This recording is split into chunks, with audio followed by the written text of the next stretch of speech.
Good evening. Welcome to the Morbid Hour here on the Horror Metal channel. We have a very special show planned for today. Myself, Sean Erschen, and Horror Fan 88 will be joined by a very special guest, Debbie Sue Voorhees herself from Friday the 13th Part 5, A New Beginning. That's right, the actress who played Tina is going to be here with us on today's live stream, answering some pretty cool questions. So I'm really freaking excited. This is an episode you will not want to miss.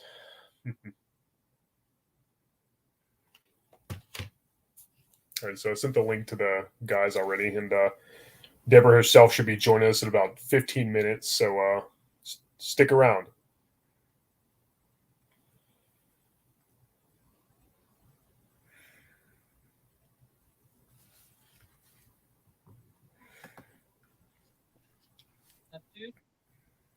How's it going, brother?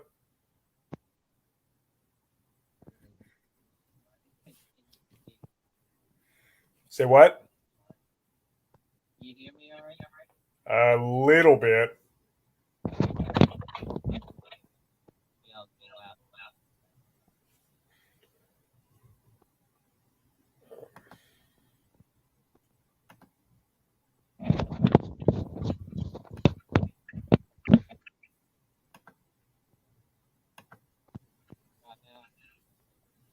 Still can't hear you very well.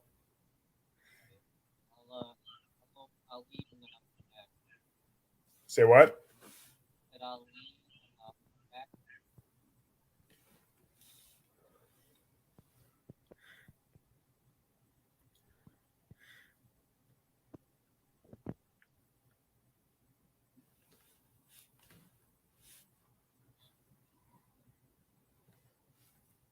I guess he's going to leave and come back because I was having trouble hearing him. James Moss is in the chat. How's it going, brother? Mr. Dan in Horror, how's it going, man? Stick around. Deborah Voorhees is going to be joining us shortly.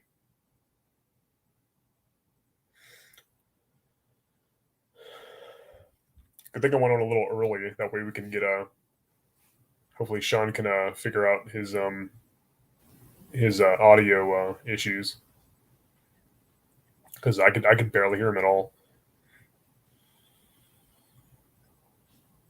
Can you guys hear me okay? Or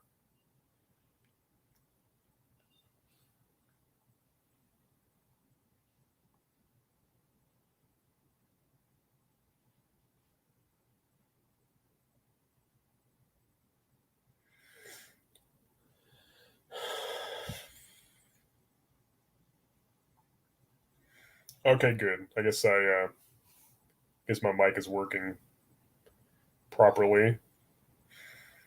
All right, so hopefully Sean will come back soon, and then Horror Fan 88 will join us, and then Deborah Voorhees will be here in maybe probably about 10 minutes or so.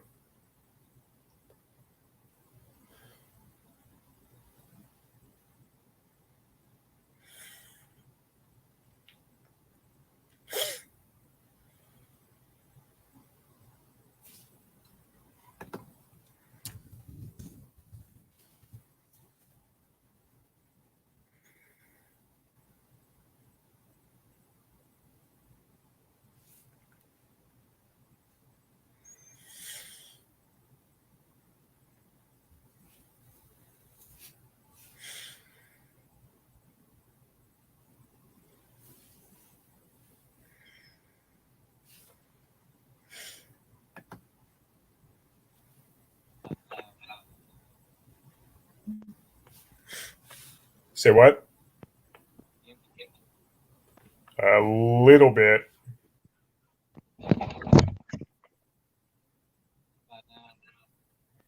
Little better, but it's still very, very quiet.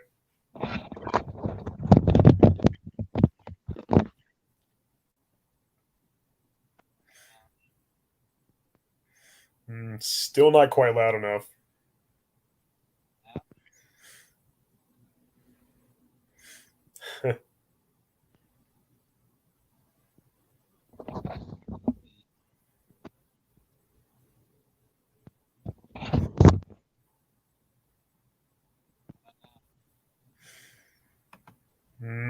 Still not quite loud enough. HorrorFan88 is here. How's it going, brother? What's up, man? I can hear you really well, but I still can't hear Sean.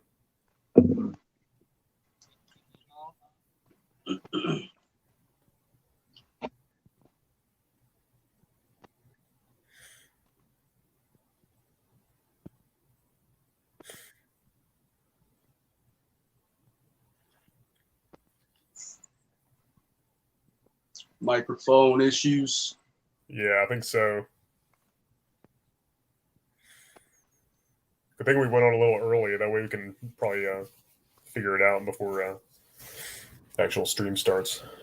Yeah. Horror and Metal Maestro Red Rusty 66 is in the chat. How's it going, man?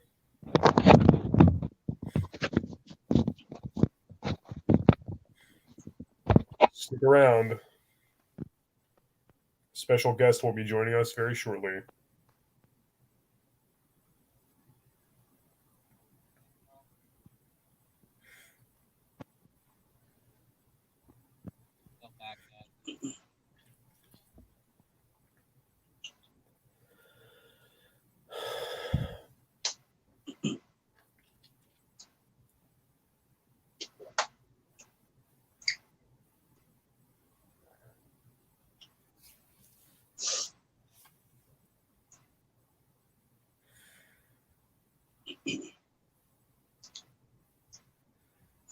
So, you excited for this stream?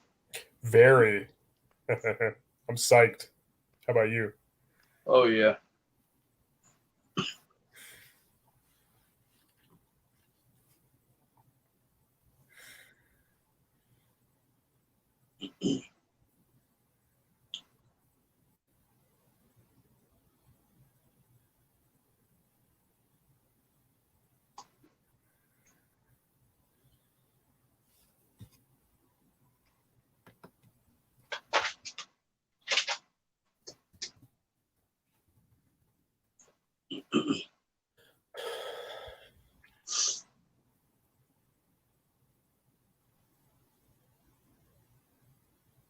Got you a Halloween shirt on, I see.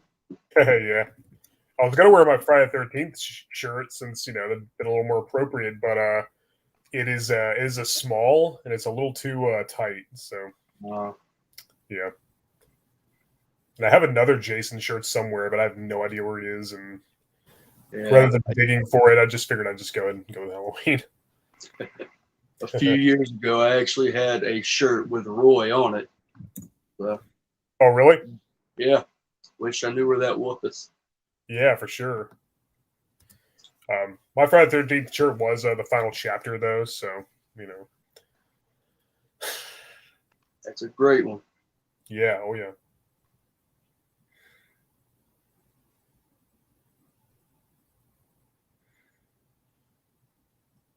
Hopefully Sean gets his mic issue worked out here soon.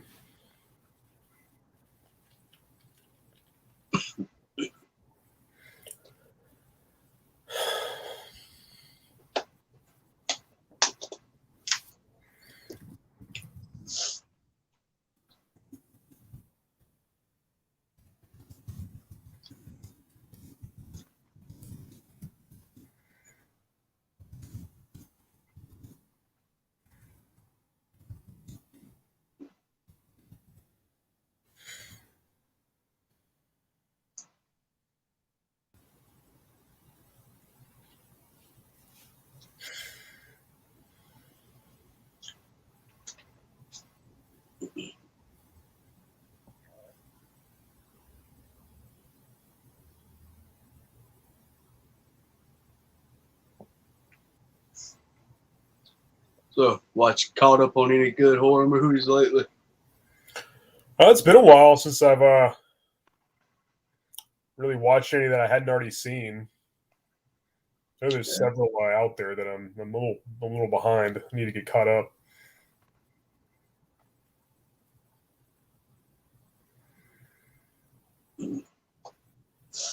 Yeah, it's been a while since I've watched anything, really. Yeah, same here. with me being sick and everything, I've just been trying to relax and take it easy and stuff. Yeah, I hear you on that. For sure. Everybody here at my house is really sick too, so I seem to be the only one who doesn't have any apparent symptoms yet. So hopefully it stays that way, but you know, who knows? KJ's in the chat. How's it going? Welcome. Killer Party. That's a good one, James Moss. I've got that on VHS. Still haven't upgraded to DVD or Blu-ray yet. I think the Scream Factory's releasing a Blu-ray of it pretty soon. Killer Party. My Bloody Valentine shirt, I guess, Rusty. That'd be cool. Oh yeah. Are you able to see the chat?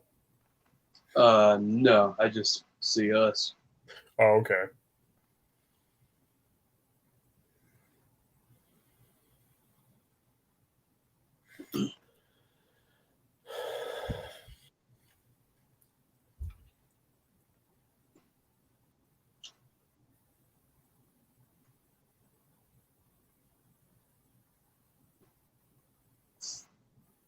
I did watch a little bit of Gilligan's Island while laying in bed today. Nice.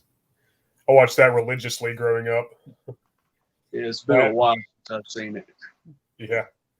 Yeah, that and Beverly Hillbillies and Andy Griffith Show, of course, The Munsters, Addams Family. Yeah. Welcome back.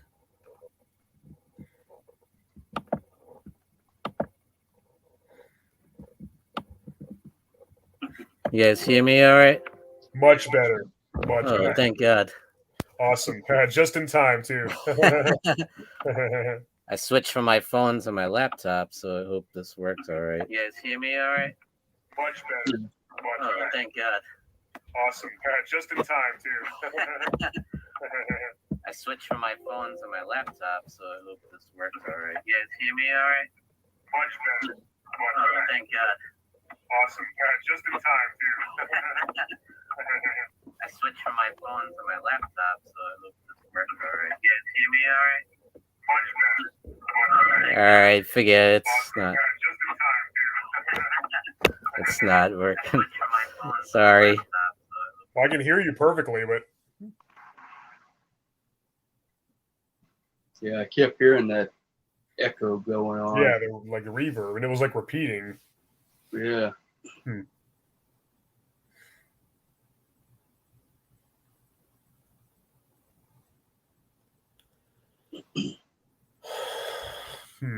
Shoot.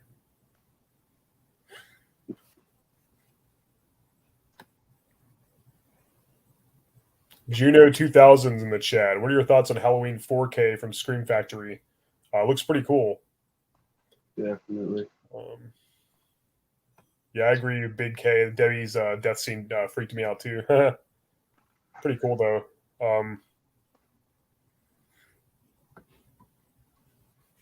Those are some good acquirements, Rusty. Okay, how about now? I can hear you very well. Okay. You know what it was just now was I had YouTube on the other. Oh yeah, on another page, so that's what was messing up. Oh yeah. I think I'm good. Hopefully. All right, I'm excited. Me too. Let's get this party started. Yeah. Yeah, I watched it today. Nice. Oh, you got the old school VHS. Nice. Yeah. And I got the DVD where I custom made my own original VHS DVD cover because I never cared for this particular artwork all that much. Oh yeah, that was the original DVD. Yeah. Yeah, I think the deluxe one is kind of cool though. Yeah, it is. I like that a lot actually. And then here's the Blu-ray, of course, from the Scream Factory box set. Yeah, nice. That's real nice. Oh yeah. I just had the regular old Blu-ray, but with the 8 movies in it. Right on. It's better to have the covers, each separate one.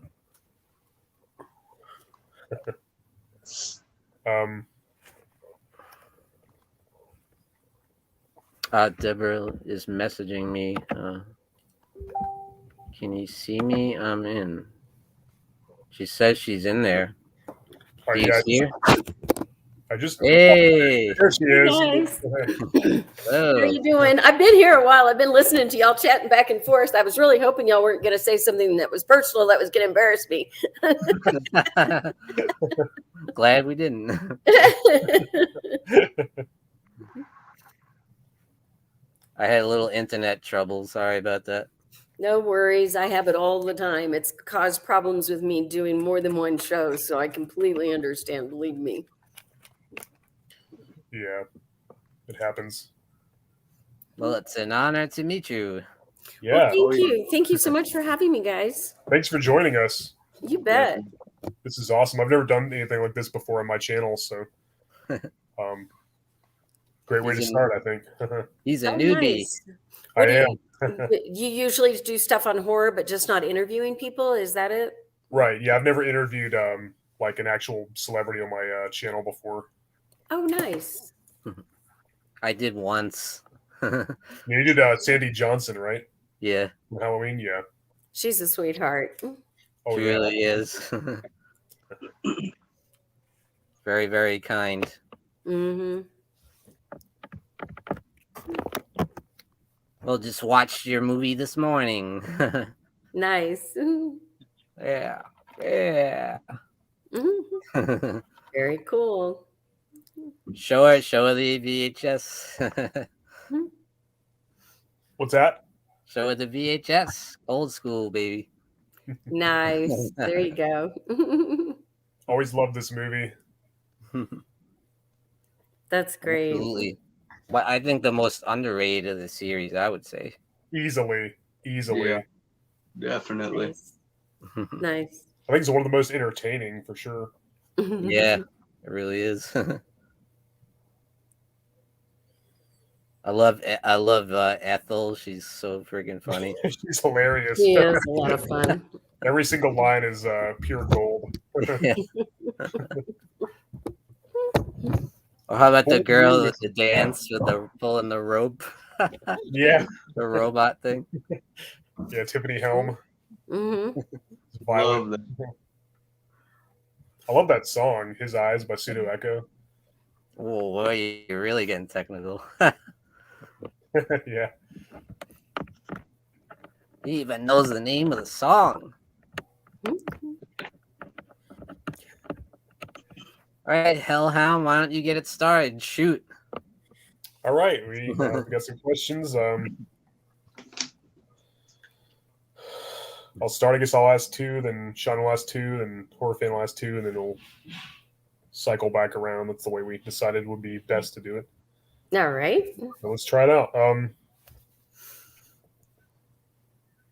So the first question is, what initially inspired you to become an actress? That's a good question, and it's going to be hard for me to actually pinpoint that moment because I initially thought that I had decided to be an actress about 18, 19 years old, maybe 17, but somewhere in that early time period. And then a couple years ago, I was at my mother's house, and she had some old papers of mine. And it was a paper from third grade where I said I was going to be an actress and a writer. So apparently it was a long time before that time period that I had it in mind. So I can't tell you exactly why. I can tell you more of the how, which is as simple as, save up a little bit of money and get in a car that was probably not fit to travel halfway across the United States and just go. Old crap box.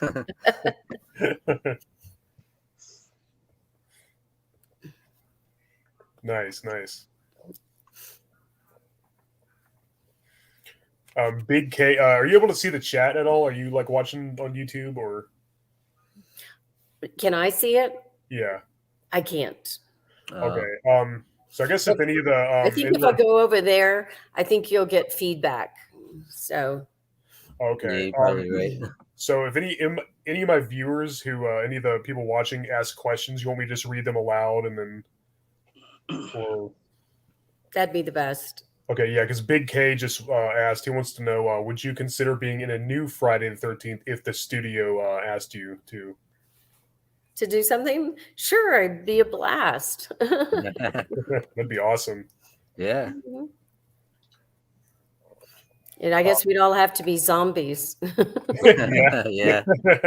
which is actually one of my goals. I definitely feel a need to play a zombie at least one time. Yeah. Yeah, you gotta. It'd be a good way to do it. Right? Or you can pull the Halloween 2018 route. You never died. You know? Yeah, there you There go. you go. Okay, You're good. back. You're alive now. I was just hiding in the woods without any eyes. Yeah. I was knocked out cold, but I was alive. Right. Big K says you are a true horror legend. Thank you very much. Red Rusty says when he first saw Friday 5, he actually recognized you from Dallas. Mm-hmm. He was a Dallas freak, so it was nice. I know her moment. Oh, nice. Very cool. Excellent. All right, so my second question is tell us a little about Appointment with Fear, which was the other 1985 horror film that you worked on. Right. Yeah, it's that was an interesting film to work on. It's of course it's a slasher film and a horror movie, but yeah, I think the thing that I found the most interesting is how well the set was done. It looks absolutely like the house is a standalone and you're in a home, and but this home, the swimming pool, everything that's not outside or anything, that was all shot inside of a studio, which I just thought they did a really amazing job, because we even took a truck when I drive up to the place and I've got the homeless guy in the back. We pulled up and everything, and it looks very realistic. The lighting was done very nicely because they had a good feeling of it being the sun. So that was the thing I remember the most. Other than that, I was had to figure out they wanted me to dive into the pool, and I didn't know how to dive. But other than that, we worked around it. It had some interesting supernatural elements too. It was like a supernatural slasher. Right, it did. Yeah, spooky doll kind of thing going on there. Yeah. Very cool. All right, so my questions are next. So, how did you come to be a part of Friday 13th Part 5, A New Beginning? Well, I mean, like most everybody, we got a call from our agent. Our agent sends out, photographs and things of, whom they think could fill certain roles. I was put up for the role of Tina. And when I went in for my first audition, it was just a huge cattle call. There were just tons and tons of people. So we were just kind of like being ushered by. You put down your photo and your bio, and then you read. And then I was brought back. Let's see, I read for the casting director that day. I was brought back to see Danny Steinman. I read for him. And then they brought me back a third time because the producer hadn't seen me. And so I went and met with the director and the producer the next time. And so then I got the role. Nice. After this second audition with Danny, he pretty much told me that I was the one he wanted. So that was nice. He said that I want you to meet the producer. So Awesome. Very cool. Thanks. James Moss says he has a question. What is your favorite thing to do in Part 5? And Big K says you have the most appropriate name for the Friday the 13th franchise. Yeah. Right. I always say I'm the only real Voorhees in the whole film. All the Yeah. series, the entire series. So, because I've had this name, it's been in my family since at least the 1300s. So, but my favorite scene in Friday the 13th Part 5, is that what he asked? Yeah, I believe so. Okay, it has to be coming in the cop car. It was just way too much fun to pull up in a cop car and getting out and know you're kind of in trouble, but not really in trouble, you know? Right. Got caught. Yeah, exactly. It's kind of like last I checked, this isn't really illegal, but okay, we'll go with you. So when you signed up for Friday the 13th Part 5, did you realize the fan base that there was for the franchise? Didn't know the extent of it. Of course, I knew about Friday the 13th, but no, I didn't know the extent of it.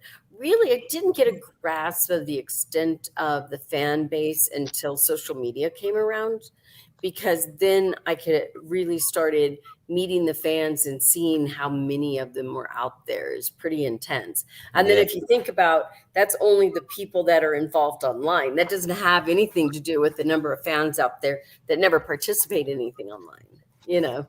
Yeah, it's true. Awesome.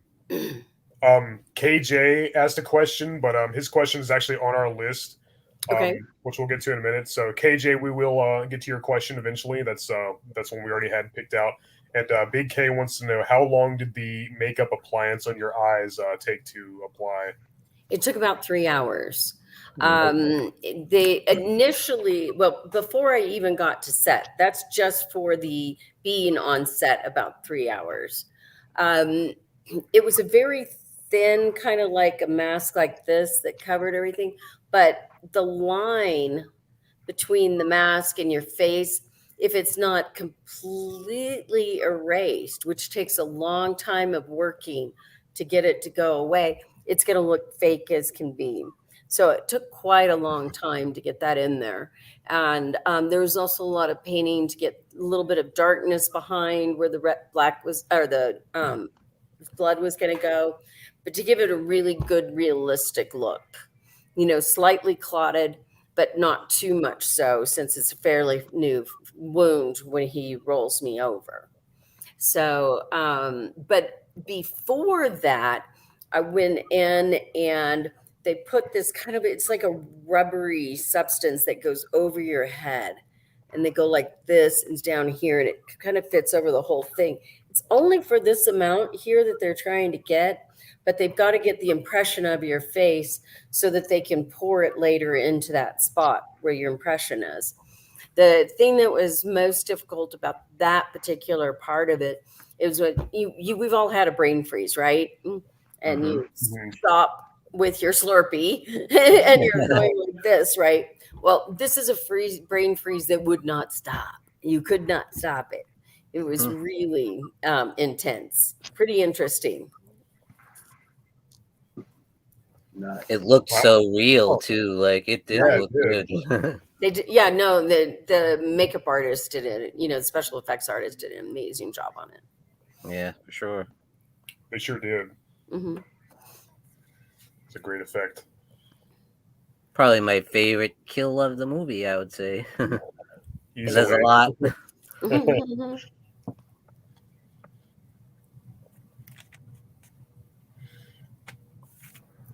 All righty. So, next question. Tell us about your experience of making Friday the 13th Part 5. Well, that's a big ask. I mean, there's a lot of different experiences, so I'll just kind of go over a general idea. Making horror movies is just really amazing, because it's kind of like everybody's playing dress up. And instead of playing in a sand pile, your playground is special effects and blood and, you know, camera angles and gore and weapons, fake weapons. And so it's kind of like everybody's playing make-believe and little kids. And, you know, I'm not particularly the most grown-up person in the world and don't plan on growing up anytime soon. So horror movies fit me just quite well. Likewise. Same here. By the way, Hellhound, look at this. Nice. You're wearing Yeah, Halloween. I was gonna wear my Friday 13th, the final chapter shirt, which was almost appropriate, but it's a small and it's way too tight. So I was like, I'm just gonna wear my Halloween shirt, you know.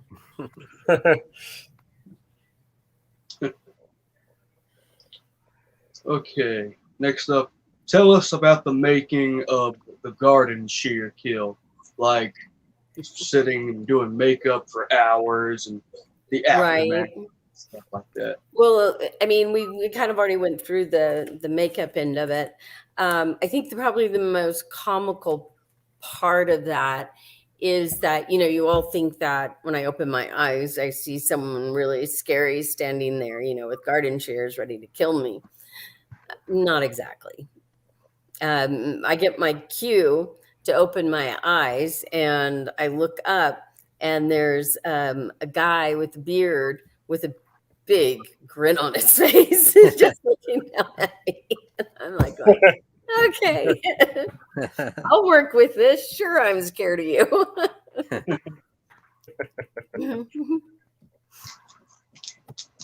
You had a great reaction to, like, it felt very natural when Right. you screamed and like. Yeah, it was pretty funny. Yeah, they don't really, on a film set, they don't typically give you anything to work with. Sometimes you don't have anything there at all. And sometimes it's, you know, like in this case, someone just smiling down on me. And can't imagine why he was so happy.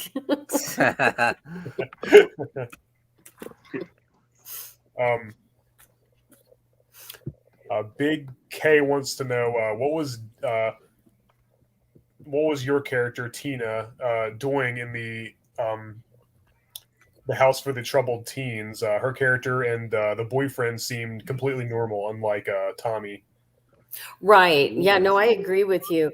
What I did for my backstory, because they didn't really provide one, but given the time period and stuff, Tina was this very fun-loving woman who just really enjoyed and relished life and loved her boyfriend and didn't see anything wrong with nudity or sex or anything like that.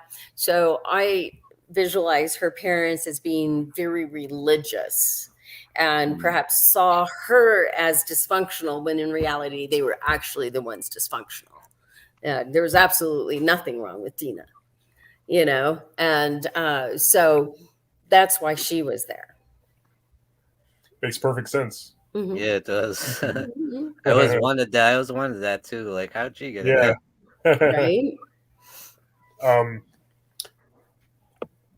Big K wants to know how often you get recognized for playing the part when out in public. It depends kind of what crowd I'm in. Of course, I'm older now, so I think it's less likely that people will recognize me. But a lot of people keep up with me on social media, so they'll still recognize me because of that. So, but in a horror group, it's pretty common. In you know, a non-horror group, it's hard to say because most people are very polite and won't say anything. But sometimes I've noticed that when I'm talking to somebody long enough, then they spill it that they did know I was in the film. So it's hard to say for sure. Nice. Trash Dash wants to know what was it like working with director Danny Steinman? You know, I found him very easy to work with. He was always very kind and understanding with me. You know, I had some difficult scenes that I needed to do and difficult, you know, shots that I needed to do. And he was very sensitive about that. You know, like once I had the makeup on, for my eyes, I couldn't see at all. And so he was very nice and came and got me at the trailer, and he walked me over to the set and made sure he talked me through what all we were going to be doing and made sure I didn't trip and fall on anything. And he could have sent a PA or something to come and grab me. It wouldn't have been a big deal, but I think he wanted to make sure that the person coming to get me was someone I knew, because it was my first day. I didn't really know anybody on set yet. And so here I am. I have a robe on, but I'm naked underneath, and I have to be naked for the scene, and I can't see. So you put that combination together, and it's a little intimidating. And so I thought it was very nice of him to be careful to make sure that I was okay. Huh. Wow. Good. Very good. Yeah, indeed. All right. So my next question is, did you know about the famous plot twist when you were working on the movie? No, nobody did. Well, I shouldn't say nobody, but nobody who wasn't involved in the plot twist knew. When you go out for a role like this, you don't get a full script. You get your scenes. Now, if you had somebody who, like, say you're having Kevin Bacon come and do a cameo, and he wants to read the whole script before doing the film, they're going to let him read the whole script. Right. Maybe if there's a twist at the end, they might pull that twist, but that's about it. But for, your normal actor, you're only going to get what you're in. So you don't really know what's happening other than your scenes. Oh, okay. Interesting. Red Rusty wants to know, he says, many actors act ashamed or try to ignore their horror roots or roles. How did you feel when you discovered you had such a fan base for your role in the horror culture? Very honored and surprised, but very honored. Yeah. Yeah, I've had a couple of moments when you're like, what did I do to deserve, such great affection? And the truth is, actors, we really don't do anything to deserve that, but it is a great gift that fans give that I am very grateful for. I think I had a situation where a young boy came who was sick with cancer. And he's 8 years old, maybe 10, somewhere in there. I'm not sure. And he came straight from the hospital, and he wanted to meet Robert England and myself. And I came away from that feeling completely awed, in awe that I mattered to somebody like that. And I really wanted to just pick him up and give him a big hug.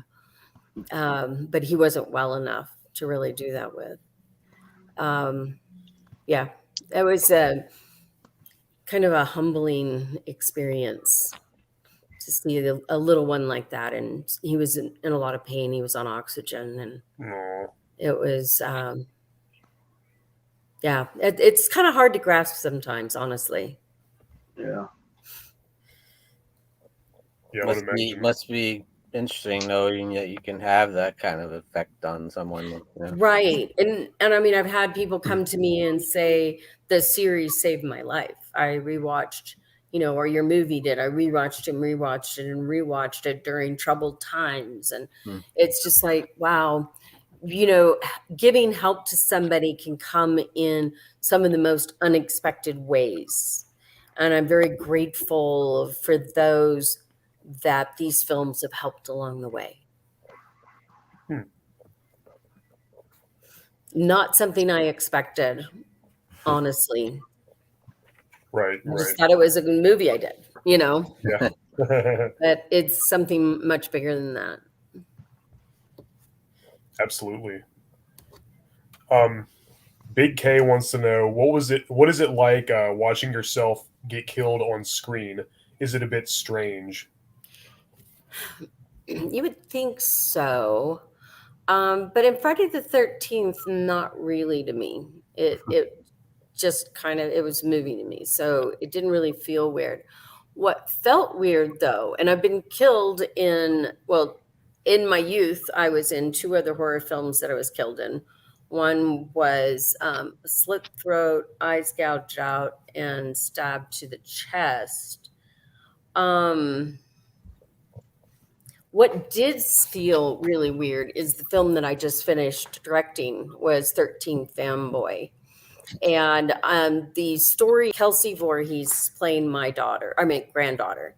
And as a young girl, she witnesses her grandmother, myself, being murdered in the woods by this fanboy. And she finds out when she gets older that there are others who have been killed. And that's really what kicks off all of the action for the film. That one much more so, because it's a much more realistic and violent kill. Oh, okay. And that one was really weird to do. And were you playing yourself in the? I was. In fact, all of the actors in the film, from everyone from Friday the 13th and Dee Wallace from Halloween, all of us played ourselves, with the exception of Corey Feldman. Corey Feldman was playing, I think it made sense for him not to play himself, because everybody else, the part was written for them with an idea of having parts of it being very much like them. But there's one other character that didn't fit for, and then also for Corey Feldman. But Corey, he was playing kind of like this creepy producer dude. And so he really didn't want that to appear to be him. Because the character is nothing like Corey at all. Right. But he did a brilliant job. He basically came on set and completely ad-libbed everything. He had kind of the basic concept of our script and then just ran with it. And you would think that I would be frustrated and like, Corey, get to the script. But no, it was pure gold he was delivering.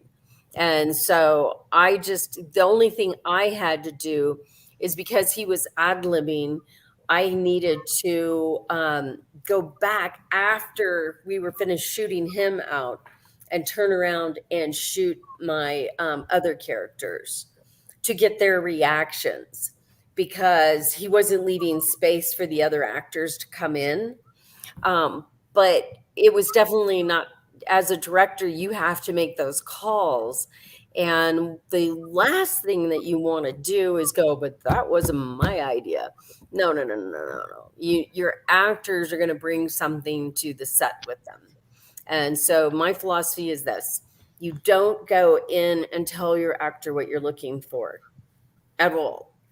I don't even discuss the concept of the character until I see what they're doing with it, because they may come up with something completely brilliant that I never even thought of, seeing the character in a way I hadn't considered before. And I will miss that. And if I give them direction up front, then they will change their direction based on it. Now, after they do it the first time, and if I don't think that that's working, then I'll step in and I'll go over and we'll start talking and working through the character. Oh, okay. Interesting. Some great insight from a director here. Yeah. Well, my main point that I think is really important and that a lot of directors could take into consideration is, don't forget to respect your actors and let them do their job. And sometimes their ideas are going to be better than what you had in your head. So, and sometimes not. Sometimes it just doesn't work because you know where the script is going and why you need this at a certain place. But I want to at least see first from the actor before I start molding the actor into what I'm needing. So you try to keep them like an open mind.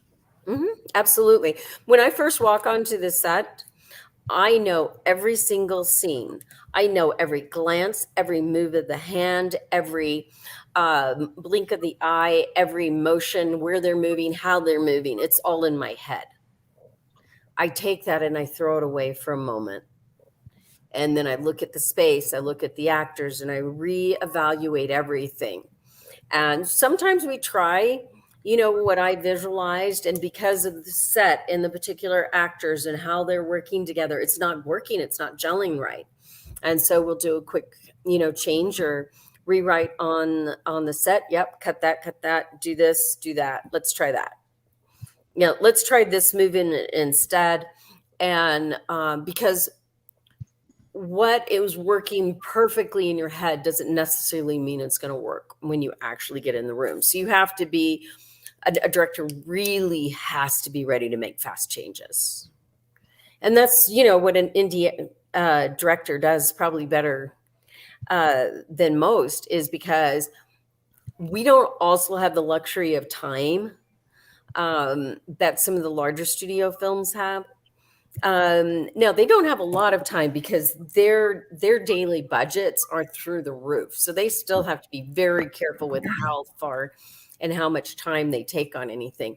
But an indie is even more difficult because you just really, really have to move quickly. Oh, okay. Intriguing. But you guys probably have to worry about budget too, don't you? I mean, oh, absolutely. To an extent. Huge. I mean, that's even more so. That's what I'm saying. It's even more so for an indie film because we're really tight, trying to get everything done. But, you surround yourself with a really fabulous behind the scene team, which I had amazing people. And then you surround yourself with amazing actors in front of the camera, which I had. And so then you look really good. For sure. Mm-hmm. Adam Marcus from Jason Goes to Hell cracked me up. He posted on there that as a director, he does a lot of pointing, and I started cracking up because that's pretty much what you do. You're pointing to adjust this, adjust that, adjust this, do this, do that. Traffic and everybody else is getting it done for you. Right after I get off of a film set, I'm always feeling a little bit confused and dazed for a little while because all of a sudden, all my team has gone around me, and it's like, how do I do anything for myself? I need somebody to bring me my tea, my hot chocolate. Somebody fix that lighting.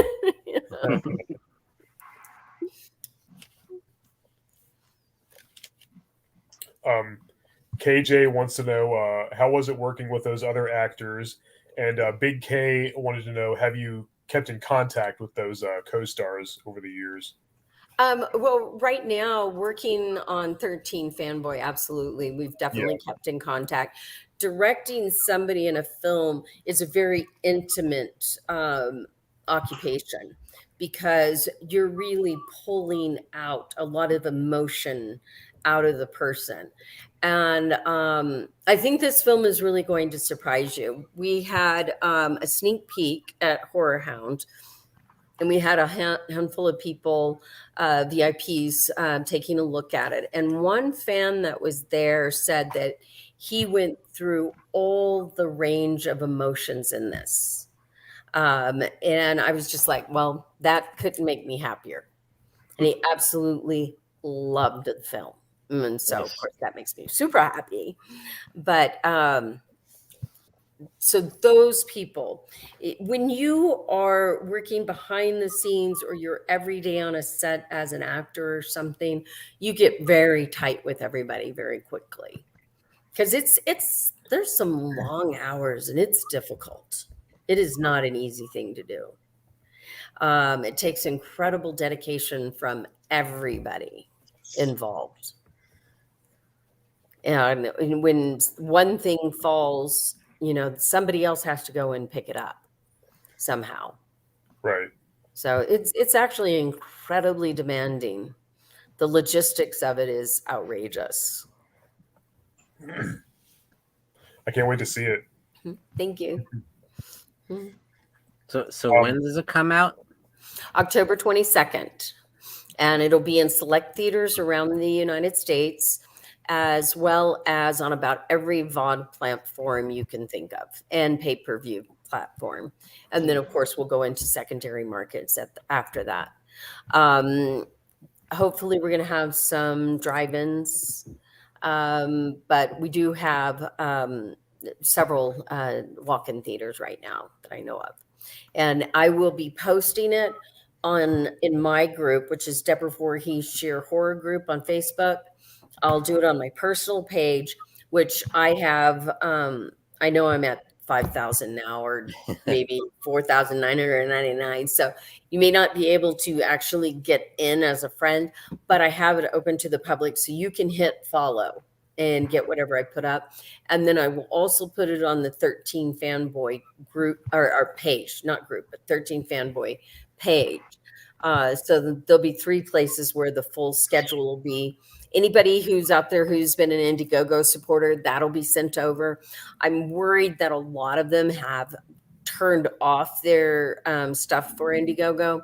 Don't turn it back on, because I know that not everybody gets my messages, because I have like 40 something messages, and I'll have somebody still send me a note. Do you know when it's coming out? What's going on? When I've sent it out several times. So I know that they're just not, and I can't blame them. I know that there's a lot of things popping up here and there, and everybody gets busy lives, but a lot of them have, rewards that come, and they need to know them, and they'll get the message through Indiegogo. So it's super important that you do that.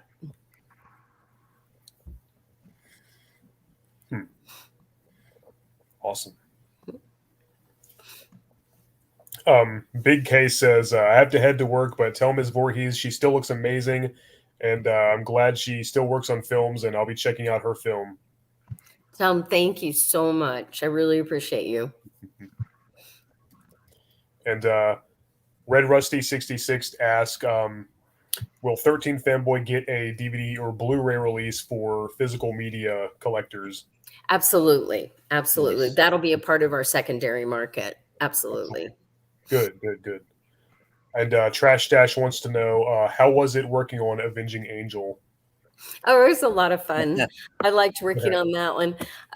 It was just kind of fun because we were out there just a couple streets over from Hollywood Boulevard, and, pretending to be hookers was just kind of fun.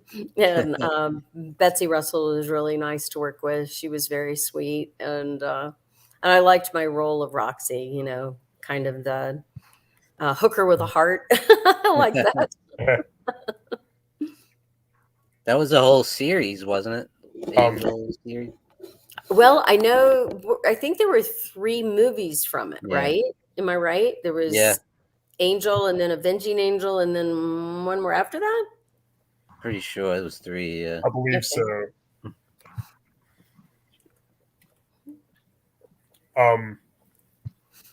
Matt Hale is in the chat. He wants to know, is there a particular fan theory in the franchise that you thought was interesting? Fan theory? Yeah. You mean like what, an alternative idea, or an alternative idea of what was meant in a movie, or an alternative idea to go in a different direction for a Friday the 13th, or what? I think the first one.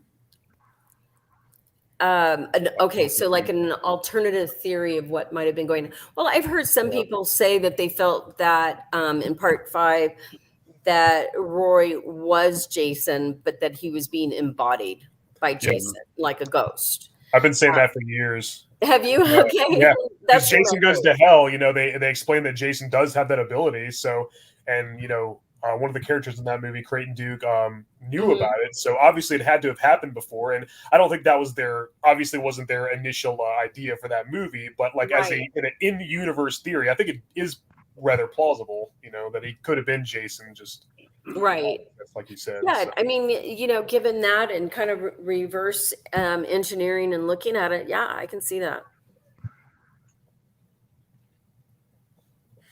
Yeah, absolutely. Just about anything can happen in Friday 13th. I know. Exactly. Trash Dash says there were 3 Angel movies, and then in the late '90s they made a 4th. Oh, Oh. did they? I Okay. don't think I knew about that. The I didn't 4th know about that one. Yeah. Mhm.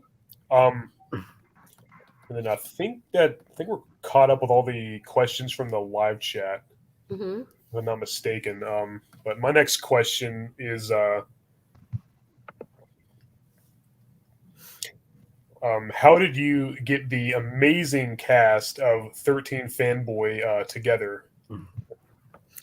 I asked. Yeah. You just asked. And I was very lucky because most everybody I approached was very open and excited about it. And I think there's something about when you make up your mind that something's going to happen and you're going to make it happen, that just everything will fall into place. And that doesn't mean there won't be bumps, because when you're making a movie, there are 1,000 things that will come up that will tell you this movie will never get off the ground. It'll never work because the logistics and everything involved in putting a film together is so complex and so huge. But if you take the attitude of never accept no for an answer, I mean, that doesn't mean no may come from one person, but then you find another way. Oh, okay. Cool. Yeah, when I saw the cast list, I was like, whoa. I was like, man, Yeah. I'm there. I Very was super impressive. excited after Dee Wallace read the script, and she was like, oh my God, why hasn't anybody done this? This is awesome. Yeah. And so I was thrilled. That was definitely a bucket list to be able to not only direct her, but actually to work with her in a scene as well as an actor and a director. Yeah, it's And awesome. in the film's universe, she and we were best friends, and she has a lot of guilt that she didn't believe me. She thought that it was a crazy fanboy, but not crazy, just a Yeah. little off. It's rock, not. I mean, if an actor gets nervous every time somebody says something weird, they would spend their whole life in fear. Mhm. Right. She was just like, they can say creepy things, but it doesn't mean they really want to kill you,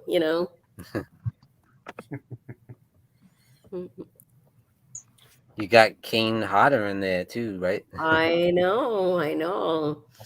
And he's, I think you guys are going to be really amazed. Everybody who has seen it comes away and they're like, oh my God, I can't believe.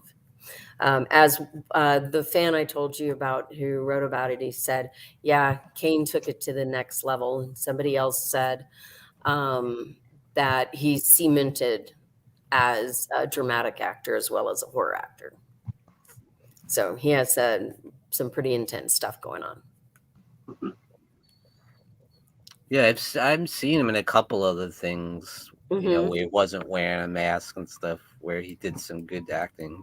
Right. Yeah, no, he's a very talented man. Very talented. For sure.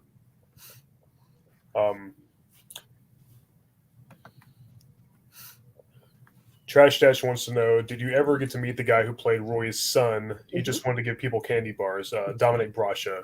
Right. I did. Yes. Yeah. I actually could see the little note right there for a second. Yeah, I just realized that you could. I just remembered that you could do that. Yeah, I found that out on the last stream I did. I'm like, ooh. Yeah, I should have been doing that this whole time, but it didn't occur to me until just now. Right. Yeah. And so James Moss wants to know, Deborah Voorhees, what did you do after part 5? Right. Let me think. It wasn't too long after doing Friday the 13th that I decided to go ahead and leave Los Angeles. I wanted to go to college and get my degree. And so I think it was pretty soon after that I went back to Denton, Texas, and studied journalism at Texas Women's University in Denton. And then I went on and I worked as a journalist for the Fort Worth Star Telegram, the Dallas Morning News, covering arts and entertainment. And I loved my time doing that too. I've lived a blessed life. I've really never had to do work that I didn't like. It's not, I didn't really particularly love waitressing, but I'd much rather waitress because you make much better money than making an hourly wage. And then, and then I loved working as a journalist, and I taught British literature and journalism and acting as well. And so, and now I'm back into filmmaking and directing, and that is by far my favorite of all the different careers I've had. I love directing movies. Directing, That's going to be my kind of like my question. I was going to say, how do you feel about directing as opposed to acting? It's by far my favorite. There's in so many ways, it's easier to be on a set where all you have to worry about is acting. However, I still give the props to the actor because even though the director is juggling a million things and has got just 1,000 things that you have to do at any given moment, and that part is really intense. For the actor, though, they have to be very natural in an unnatural environment. I've been on a set, like I was on the Dallas set, and this two people, and I can't remember who it was. Might have been a scene with Bobby Ewing, but I can't remember for sure. And the person, and they were supposed to be having this very deep personal interaction. And when it came time to turn around and get that person's response to the actor, that actor had to go. So I had to sit in and I just read the lines for that person. But I'm not who they're supposed to be connecting with. But yet they had to look in their eyes like they were connecting to somebody not there. I've even seen it where just imagine their eyes are that C-stand over there. Here's a piece of tape. There are their eyes. Look right there when you're looking in their eyes. And so you don't necessarily have anything to work off of. I've never been on a film set where you had an actor helping you to be afraid or anything like that. It was usually when you're screaming or whatever is happening, there's nobody there usually. Well, there's a lot of. Or you have the guy that's improvise, I guess, eating a hamburger. It's like, what are you doing eating a hamburger right now?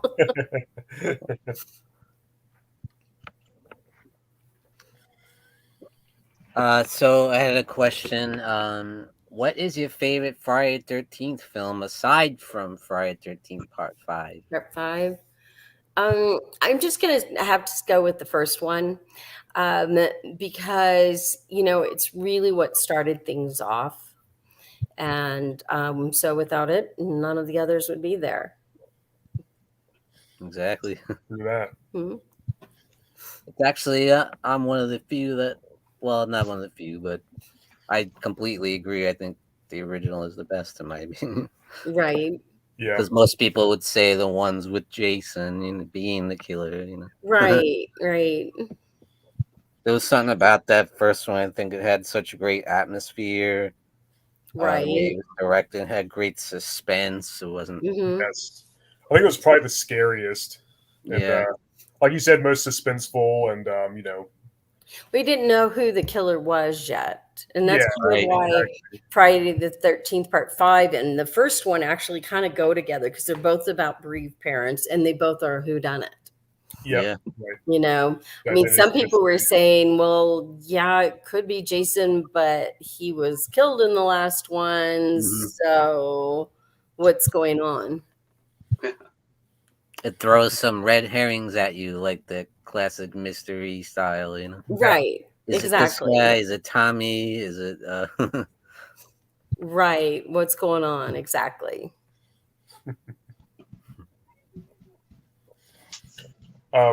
Trash Dash wants to know, what is your favorite city that you've been to Oh, that's easy. London. Nice. By a long shot. I mean, yeah, it's an amazing city. It has a completely different feeling than the large cities in the States, like Chicago, New York, LA, that sort of thing. Like in Chicago, there's particularly, even more so than New York, just that the energy from the people. And I don't mean that they're not nice, because I find the Chicagoans to be very, very nice people, but there is an intensity of energy that comes just from being in a very crowded place, and with a lot of things going very quickly and busy highways and this sort of thing, that you don't get in London. I think some of it, I don't know what the difference is really, but like the cops don't carry guns. They basically have a SWAT team. If there is somebody armed or in some kind of a dangerous situation, they'll throw in a SWAT team like that, and they're like, in, out, done. It's like, whoa. But overall, I mean, when you're going down the street in London and you're looking confused, it's not unusual at all for a police officer or just somebody in the general public to stop and offer you help. I can't tell you how many times that happened to me, because I'm wandering around trying to figure out where I am, where I'm supposed to go next. And it was not unusual at all for somebody to just stop and help. At one time, I was doing some film work for, he was a Brooklyn rapper who raps Shakespeare sonnets. And so I had a lot of gear with me in my suitcases and stuff, and I was alone. So I was really huffing and puffing, trying to get everything where I needed to go, because I really needed some help bad. And this very nice English gentleman came by, picked up both of my big bags, and I was looking up at this tall set of stairs. And he just rushes up there. And I'm sitting there and I'm going up, and I go, if I were in the US, I would be panicked, because I would have thought the guy just stole my bags. There, I knew the man was going to be up there. And he was. It was amazing. I was floored. And he was just like, or when I was sitting one time, I'm just sitting there looking at the schedule for the tube. And a young lady, probably about 25 years old, and she says, "Ma'am, what may I help you with?" And very gentle, very nice. And then she helps me with a couple of questions that I had, and where to go and what to do. "Before I leave you, is there anything else I can do for you?" Well, I'm sure somebody would do that in the States, but it hasn't been my experience. And I mean, I meet lovely people here as well, but there's a gentility there that I just don't see in American cities. And I think so much of it is because they don't have the same level of violence. So we have more of a guard up. And so some of that could also be, our individual wall that's that keeps people from stepping in and maybe doing some of those things they would normally do. But it's just so much more peaceful there. It's pretty mind blowing.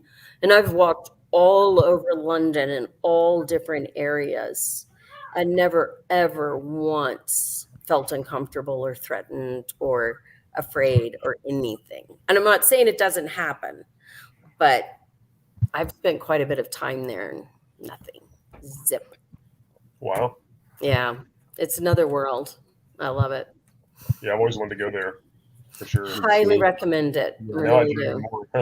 Yeah. Full Moon 1973 wants to know, if you could have played any other part in a Friday movie, which role would you have liked to have played? Interesting. I guess I'd have to go for Pamela Voorhees. Yeah. Nice. Killer mommy. Now, the idea of, being the killer like that, I just think that's fun. It'd be so cool having to play like someone like schizophrenic like that or something. Oh Yeah. yeah, absolutely. Played both sides. Right.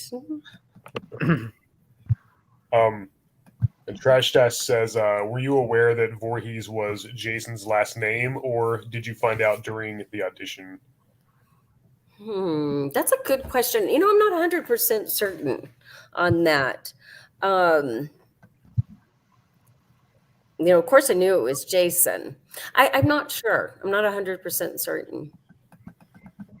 Oh, okay. And then he also asked, do you have anyone actually named Jason or Pamela Voorhees in your family?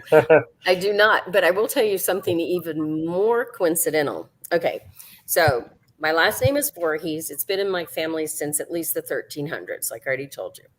Mhm.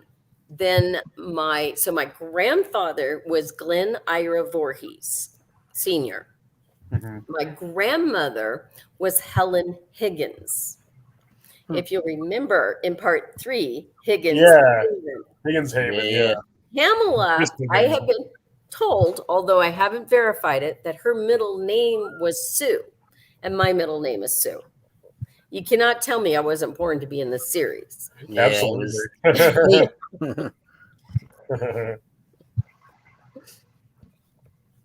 Yeah, I actually did know I've only met one Voorhees in person Mhm. in my life, and it was my cousin actually dated a guy named Kevin Voorhees. Uh-huh. And that was the only other Voorhees I'd ever really knew about.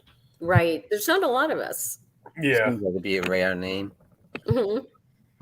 I know the one thing that I can thank Jason for is that I can now say my name without everybody asking me to repeat it several times and have to make me spell it 2 or 3 times before they Right. get it down. And I'm just saying, here, just let me write it for you. Because everybody Yeah, knows so Jason. now Yeah. I don't get the I've never heard of that name anymore. Yeah, absolutely. Made it quite notorious, I guess. Right? Iconic. Mhm. James Moss says, I got to go now, and nice to see you, Deborah. You're nice. Bye for James. now. Oh, thank you. Take care. Bye-bye. See you later, James. And I think that's all the questions from the chat. Horror fan, did you want to ask your next question? Next question. How did the Deborah Voorhees sheer horror group on Facebook come together? Well, initially it was there for a little while. I want to say maybe like 2 or 3 years where I really hadn't done anything with it and barely used it at all. And then I decided my personal page was beyond what I could do. And I felt bad having to turn away. And I mean, I have more than 1,000 requests to be a friend.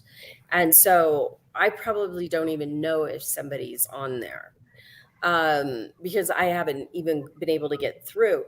And it's kind of frustrating. I don't know why Facebook doesn't let you, because if you're a fan, I don't care. I'm happy to let you in as long as you're respectful and polite to me. I don't, and to my friends on the page, I don't care. But since they didn't allow it, I thought, well, you know, I have this page and it was set up for me by a fan. And I thought, well, maybe I should change it. And so I changed it to Deborah Voorhees Sheer Horror. And I used the spelling for shears, like garden shears going through the eyes, right?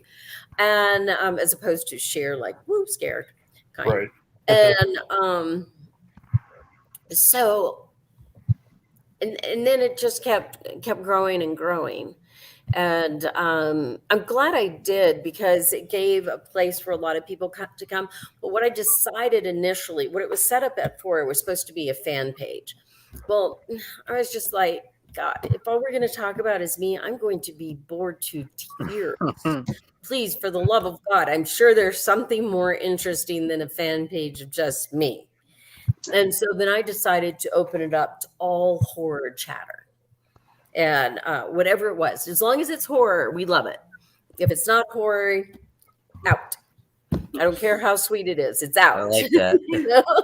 And so it's gotten to the point that now if I see somebody and they have like sweet little flowers and hearts and things like this on their profile, and they're asking to be a friend, and I'm like, who's this weirdo? Get And then I that see out of somebody with like here. a knife stab to the Yeah. neck or something like that. Oh, man, isn't that nice? Well, how times have changed. Yeah. Most definitely. Anthropomantic Fiend is in the chat. How's it going? What's up, man? Trash Dash has another question. Okay. Do you like fan art?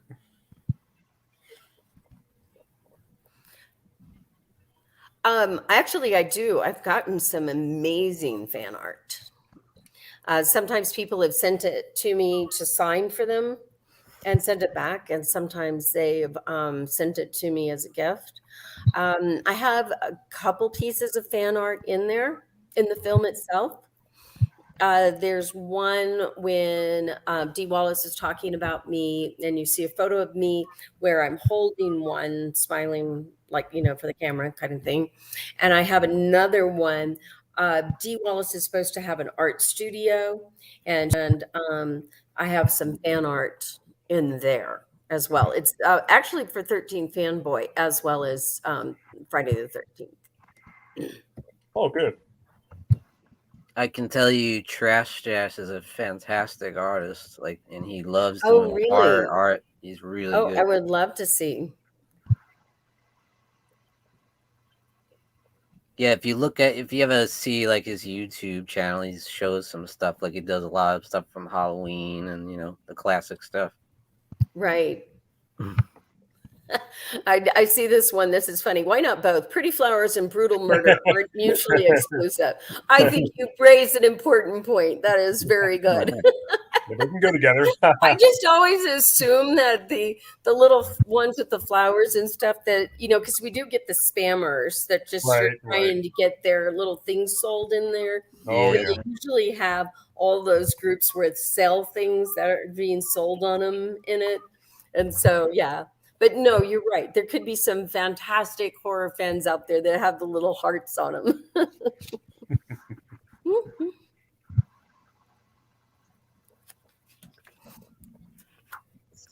All right, next up, are there any other projects or upcoming appearances that you would like to discuss? Well, we are opening in 13 Fanboy, so I will be in LA for I want to say we either have 3 or 4 theaters running it in that area, and then let's see, and there's one in Orange County too. And I'm going to be going and doing question and answers and stuff in October for that. And then I'm going back to my beloved London in November. And I have 3 appearances there. And also a dear friend of mine is shooting a horror short, which I absolutely love the script. And so when they found out I was coming, they asked if I would do a quick cameo in their short for him. And so I said yes. So I'm excited about doing that too. Nice. Nice.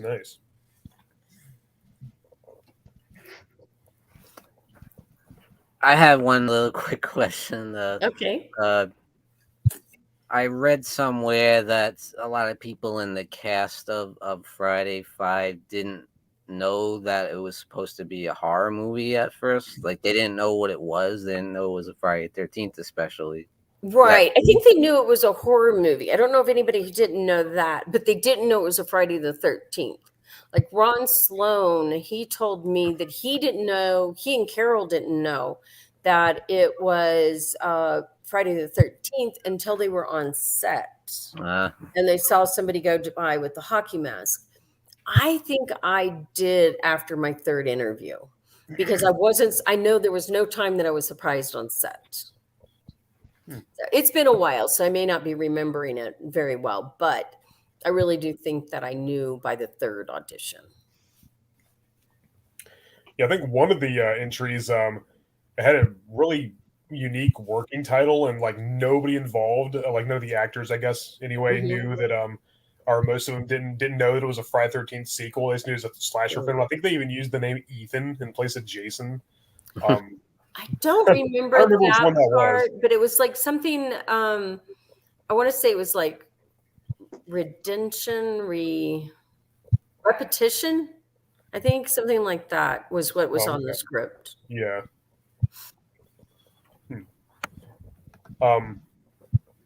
Matt Hill had a question. It says, how out of the many weapons Jason has used, do you have a favorite? Garden shears, baby, of course. Of course. Definitely. How can I not love mine the best?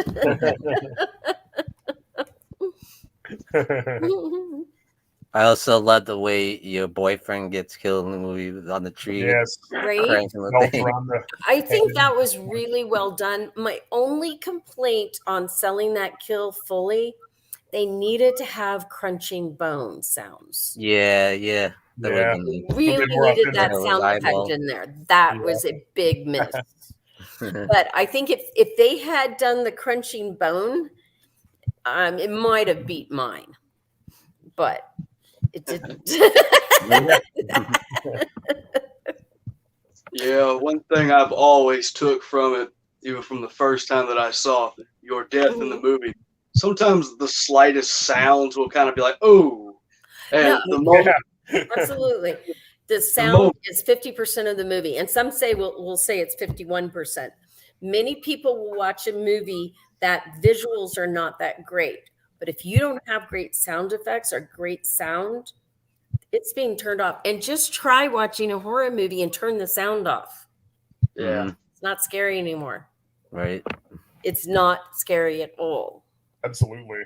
And so you've got to have, it's kind of ironic that the most unnatural part of a film is what makes it feel the most natural. And that's the music and the sound effects, which in real life, anybody who has been around any kind of fight, you know, those are exaggerated sound effects, but they are specifically designed, especially to get those low, sounds to get you in here, so that, you know how when you're at a heavy metal rock concert and you hear that metal music and it's hitting your chest and you can feel it like pounding on your chest, that's what they're going for in the horror movies too. We all know that. We're all metal fans. Right? I mean, there's a huge crossover of horror fans and metal fans. Huge. Yeah. Definitely. You always got that kind of went together. Absolutely. For sure. Brilliantly. Metal kind of was, started like as basically the audio equivalent to horror movies, anyway. So, right. By Black Sabbath, they were inspired by the movie also called Black Sabbath with Boris Karloff, and they said, right. People pay money to get scared, and they wanted to create like a music version of that. So, Right. I always thought they went really well together. But absolutely, I agree. The other Frantic Fiend says, do you have a runner-up kill to you and your boyfriend's deaths from Part 5 or any of the movies? From any of them. Gosh, yeah, because my number, the second one, that is so unusual with having the belt, but then he threw that one out. He said, I can't use that one.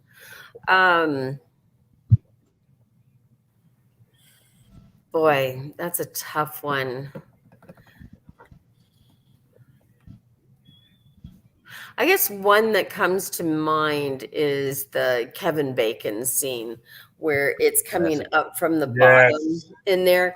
Just knowing what would have to be done in order to make it look natural that he's laying there, and then having that spike come through. That's a really complicated scene. The decapitation of Ron Sloan's a really good one too. Yeah, that's a really good one too. Absolutely. Yeah, I guess with Kevin Bacon, the effect didn't work the way they had hoped, and then Tom Savini just kind of improvised and actually worked to its advantage. Actually, made it even more effective, and the final product looked even better than it might have had it not like malfunctioned or whatever. Right. Yeah, because that little bit of stream of blood that comes out. Yeah. Pretty real, Right. Trash Dash says, why did they bury Jason with his hockey mask on and with an ice pick in his hand? I mean, come on, you gotta, to be respectful to the dead, you gotta give them something important in their life, Right. It's only fair. Yeah. Some people you stick a cross in their pocket, and some you give them a nice pick. Yep. Absolutely.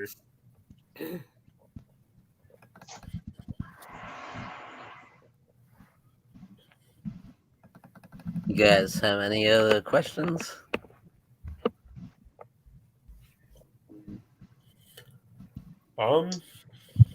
We covered all of mine. A few of which I already knew the answer, but I just wanted to, for my viewers, not everybody might know. What could be funny is that when he comes up, instead of having the pick, he could have just ripped off like a femur bone of his own or something. Yeah, there you go.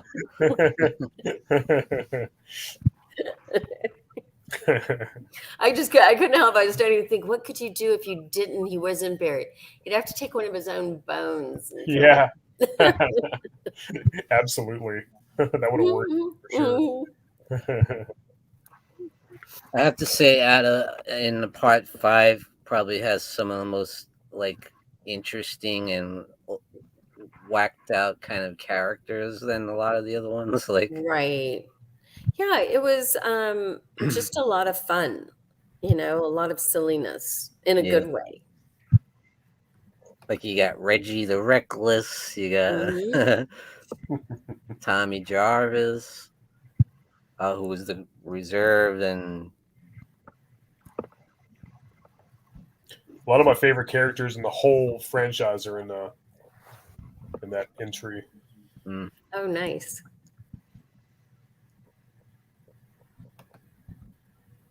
Then you have that random that makes me laugh. The random guy that goes up to Ethel and oh, can I want to work for food? Can I heal him? It's like you'd think that'd be a red herring, but then he's killed almost immediately after. So what was that character? He's dead before you knew anything about him. Right. Yeah, exactly. Yeah, that's weird. Matt Did Hell you guys says, see the American Horror Story, where they basically recreated my scene in the killing everything in the woods? I didn't see that one. Yeah, I don't think I haven't seen every season of that yet, but I'll definitely be on the lookout for that. Yeah. I only saw the first 3, up to the witch one, and then I fell out of it. I watched the 1984 one because that was heavily inspired by movies like Friday the 13th. Right. Set in the 80s, my favorite decade too, of course. So. Right. Red Rusty 66 says, "Do you have a favorite franchise outside Friday?" I like the both Halloween and Nightmare on Elm Street, but I think that the ones that really get me are ghost stories, because these to me are just kind of fun, silly. But I don't go out in the parking lot and think Jason's going to be behind me. I don't think that there's some undead guy who's going to be out there really getting us. But like The Conjuring and Insidious and those types of shows, I mean, prove to me that the ghost isn't there. I don't know. And I've had too many weird things happen. Okay, I'm sitting there in the middle of watching a scary ghost movie. My dog stares at the corner of my house, in the corner, looking up at the same eye level about a human would be, and starts growling. And I'm like, oh, no, this is no time for this. That dog twice again, same spot in the house, he'll start growling, or she will. I was just like, okay, no. Talk about how to make. That's where the ghost story really gets to me, is because then your mind gets to you. Because I mean, that the old saying is, if you're feeling lonely and Anything, put on a scary movie and you won't feel alone in your house Yep. anymore. It does. It takes the Definitely. loneliness away. Don't you agree? True that. Yes. You gotta wish you were lonely then. Yeah. We have some uninvited guests. Right? Yeah. Most definitely.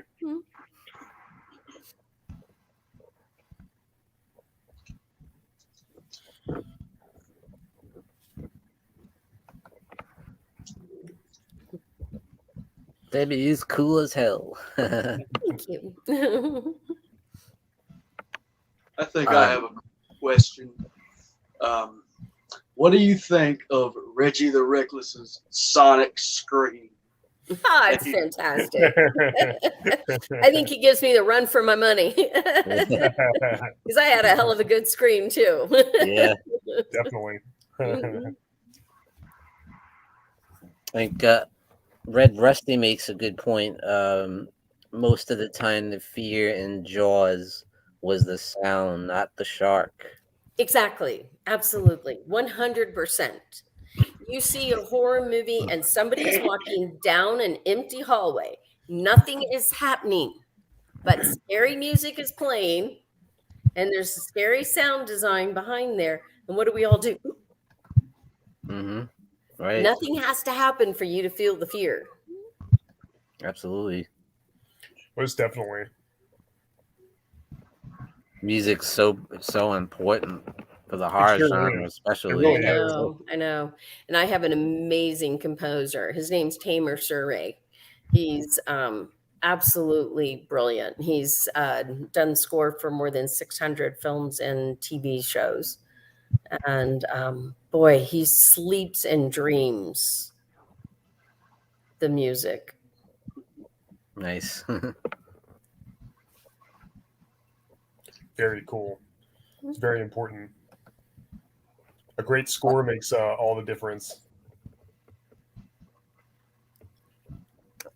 Dan Hart says all the Sergio Leone movies. Oh man, those are almost bigger than the movies or the story in those movies. Right? Indeed. What does he say? Do you think Rory could have had bad eyesight? Maybe he was just trying to do garden work and didn't see you laying there. Maybe that's what it was. Yeah. You never know. Yeah, exactly. I don't get to see all of the questions, but occasionally some will pop up here. So Yeah. Before I forget, my former roommate and one of my really good friends, he couldn't make it to the chat today because he had to work, but he wanted to tell you hi. okay. I don't know if you remember him or not, Donnie. Is it Turner? Yes. Uh-huh, Yes. I do. Tell him I said hi. I will. Yeah, he's a good friend of mine. Oh, nice. Yeah, we lived together for maybe 3 years, and we've always been great friends. Oh, good. He's a really nice guy. Yeah, he sure is. He's great. And yeah, he had to work, unfortunately. Otherwise, I'm sure he would have stopped by. Mm-hmm. But, let me tell you that hi, and, Very cool. Thank you. I'll do a few videos of him on this channel as well. And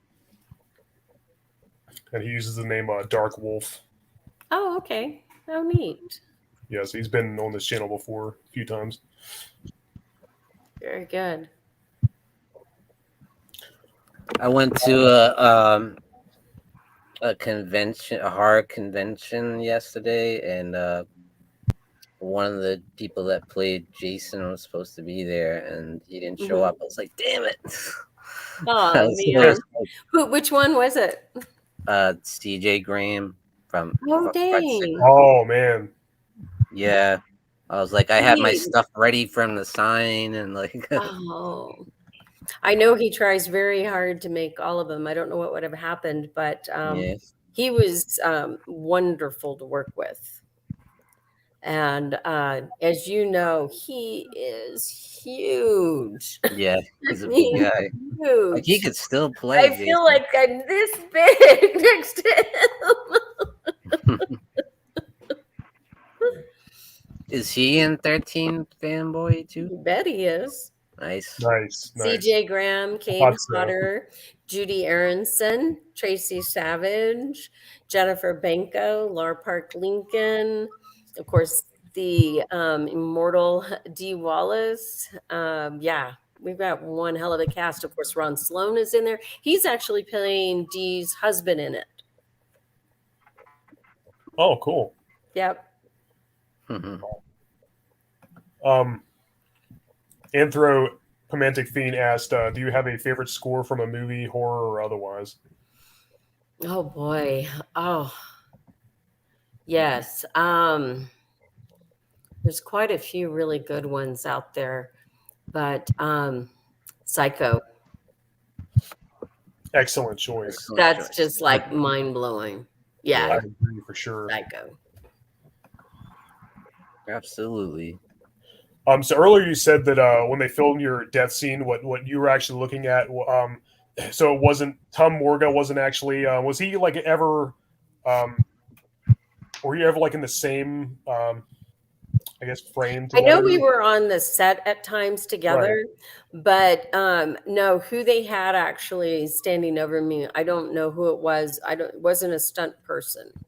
Oh, okay.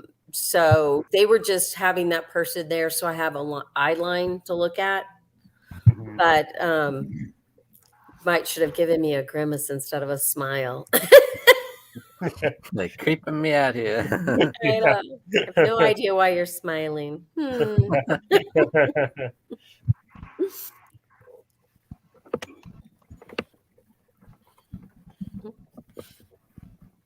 Ooh, Vertigo, yeah. Oh yeah, Vertigo. That's a great score.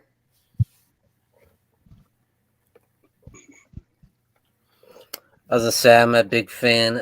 Well, I'm sure all of you guys are. Dee Wallace. Absolutely. An So many of my icon. favorite Man, movies. talk about a brilliant actress. Mhm. Oh my gosh. She's just amazing. And What's your favorite Dee Wallace role? The what? What's your favorite Dee Wallace role? Boy, that's tough. I mean, who doesn't love E.T.? Yeah. Howling is amazing. Yes. Cujo is amazing. I mean, wait till you see her in 13 Fanboy. It's definitely on my top list for her. It's this film I think is going to be really surprising because it really does have just about every kind of emotion that you can imagine. It is a horror movie. It is a slasher. It is a thriller, and it is a whodunit. And there's also drama in it, because I didn't want a film where you didn't connect with the actors. I'm not going to say that I didn't throw in a killer here or there that wasn't fairly quick, but I know your appetite for blood, so I had to do something. But you got to bring it. yeah, exactly. So it's it brings a lot of things together. It really does. I'm very encouraged by the handful of people who have seen it, fans who have seen it so far, and their response to it has been really amazing. Nice. Good. Yeah, I can't wait to watch it. I'll be sure to spread the word about it for sure on my YouTube channel and Facebook and everything. Okay.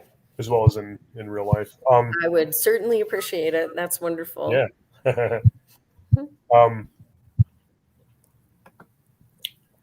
Let's see. Dylan Mintus asked, not sure if this has been asked, but any horror genre film that has really stood out to you this last decade? This last day, that's going to have to be The Conjuring, The Insidious, those. I really like the A Quiet Place, the first one. Nice. The second one I liked a lot, but I was very disappointed in the lack of any kind of an ending to it. And I don't mind an ending where it's leaving it open to something else, but I felt like it stopped in the middle of the film. But I still loved it, and I would still recommend seeing it. But I think they needed to be a little bit more creative on that back end on it. But that Also, opening was intense. yeah, the opening was very intense. The other one, I'm running blank on the name of it, but I can see everybody in my head. You know where the girl head gets knocked into the telephone pole and it comes off. She's decapitated. Mhm. Oh, Hereditary. Thank Oh, you, yes. Hereditary. I know that got kind of mixed reviews, but that was just plain out, flat out creepy, weird. Yeah. I also Very like disturbing. Dee Wallace's the Nest that she just had come out recently. The early on, you could tell that they didn't quite have enough money for their sound design and everything, but after the first kind of bloopers in their sound department, it really started rolling in and becoming quite interesting. It's definitely a creepy bug kind of movie, like, the bugs are out to get us kind of movie. Yeah. Yeah, it is pretty interesting. Yeah, there's definitely been some good ones. I did enjoy Halloween, the last one. I haven't seen this one, of course, yet. I enjoyed that one. I like to see Jamie Lee Curtis coming back as, Yeah. tough as nails, gonna take you down kind of lady. Love My Yeah. kind of girl. it. Definitely. I like that. Let's see. I am definitely interested to see what they're going to be doing with this next one. Have you guys seen Malignant yet? I'm going to see that one. No, I heard a lot of good things though. Have you? That's definitely on my list. It's at our theater now, so I hope this week I can sneak over there and go. It's got a lot of buzz about it. Right, absolutely. Yeah, I want to see it as well for sure. Mm-hmm.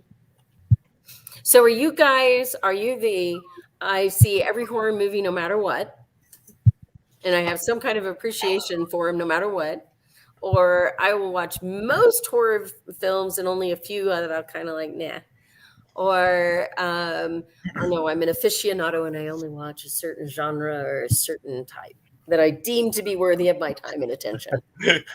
Well, honestly, I'm kind of more of a more old school horror fan. Mhm. Pretty much everything from the 1920s silent era all the way till pretty much the 80s. But Mhm. I will definitely check out any modern horror movie, especially if it's getting like a lot of positive reception.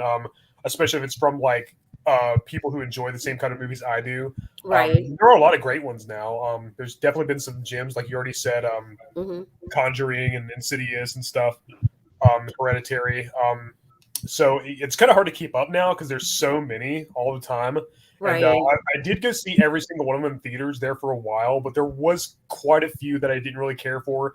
And there for a while, it seemed like they were just kind of churning them out one after another, and none of them really wowed me too much. But now, a lot of them are really, really good. And, I do try to see as many as possible. But I'm still catching up on like all the classics and stuff. I've seen most of them. My collection is massive. I've seen so many horror movies.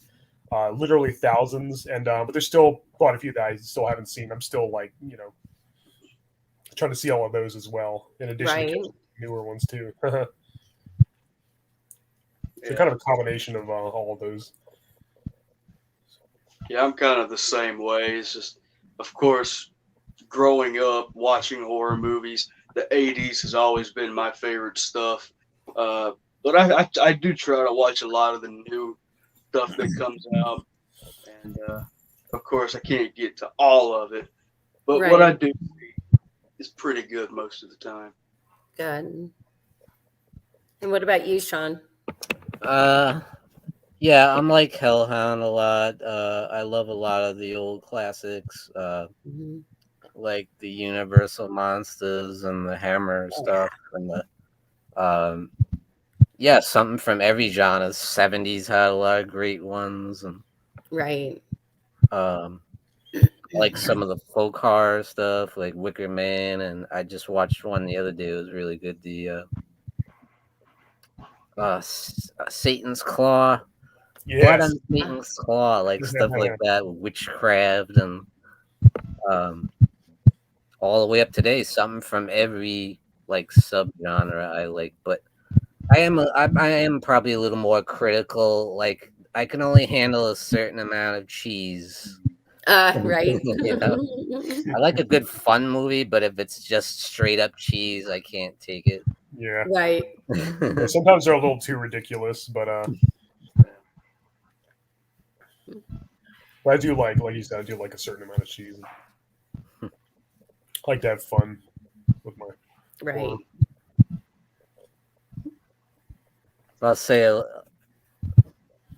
I was a little closed-minded to some of the more modern ones, but I feel like they are taking them a lot more serious lately.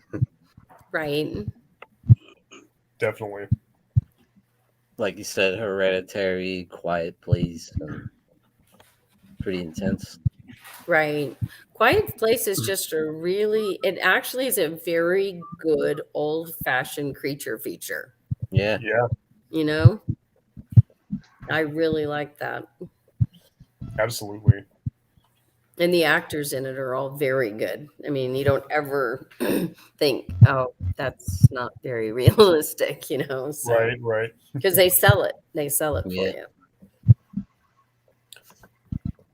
Full Moon wants to know if you could collab with any other director, who would you like to work with? I don't know. Probably not the best for collaborating with another director, simply because I like to be in charge. I work best that way. You want to do it your way. Yeah. Well, you know, I'm Nothing wrong with very that. open when I bring my team in. Part of the thing I love to do is to ask and see what their ideas are, because if somebody has a better idea than I do, I am more than happy to use it. That's not a problem. And that's what you're supposed to be. You're supposed to bring on collaborators. But at the end of the day, I make the final decision. And I don't want to get into something with somebody where we're like, I don't agree with that. No, because when I don't agree with something and no to that, that might be interesting. Let's do it my way. Now, then we'll do one more take of it, the way you're thinking.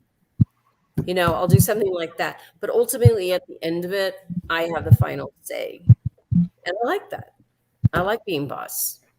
I was kind of born to be a boss. Nice. Nice. I don't follow orders real well. Trash Dash says, I got to go to work. It was great talking to you, Deborah, and Sean, Hellhound, and Horror Fan. I'll catch you guys again soon. See you later, brother. Thanks so much, Trash. Really appreciate you. Oops. Oh, man.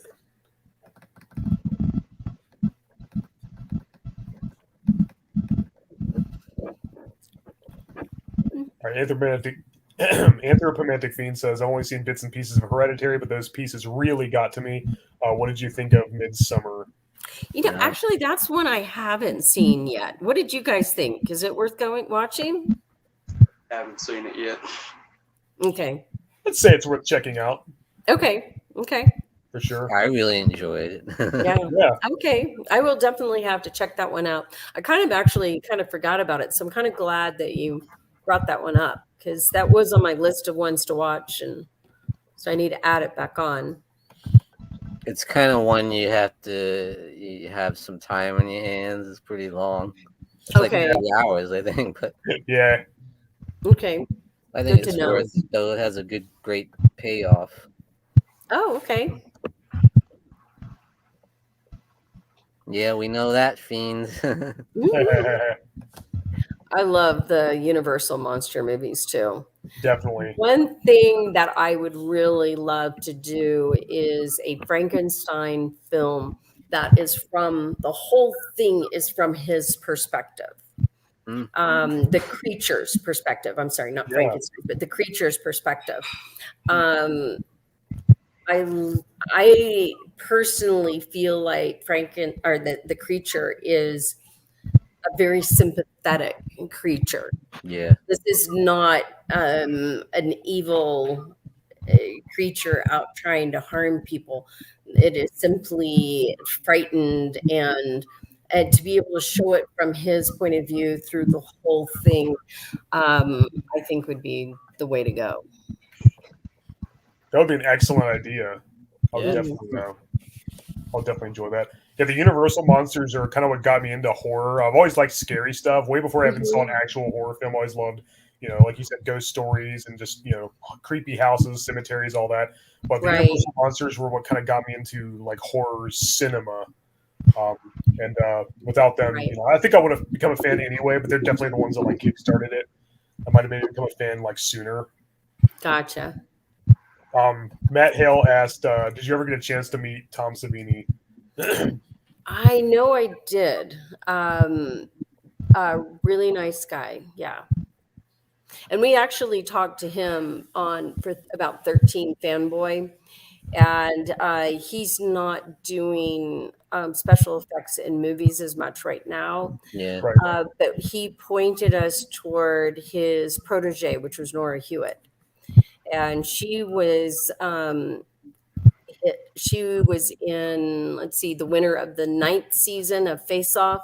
If you guys may remember, Face Off was where this visual effects artists came together and compete, the best of them do. She won it, and then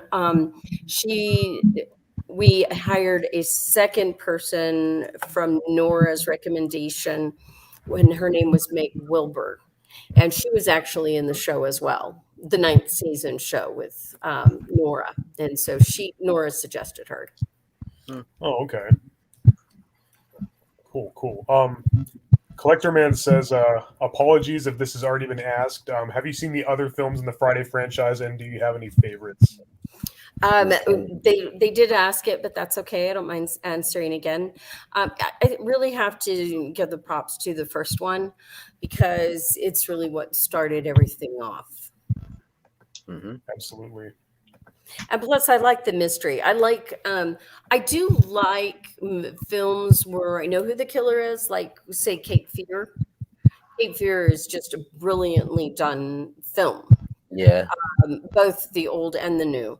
But a whodunit where you're not sure who to trust. Is it this person? Is it this person?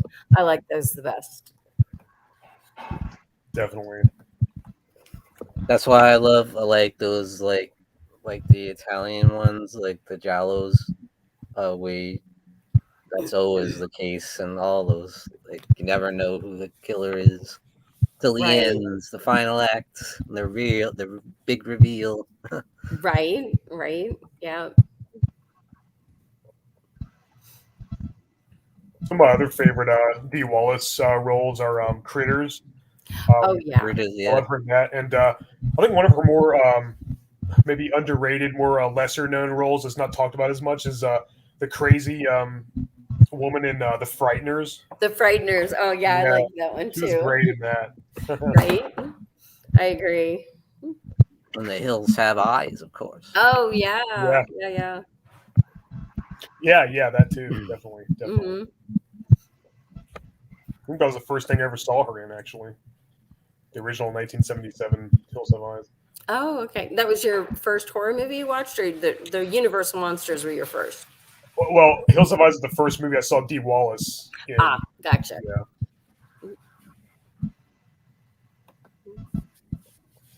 But it was one of the first horror movies I saw, like, later on after the. I'm a huge fan of the Universal monsters and stuff.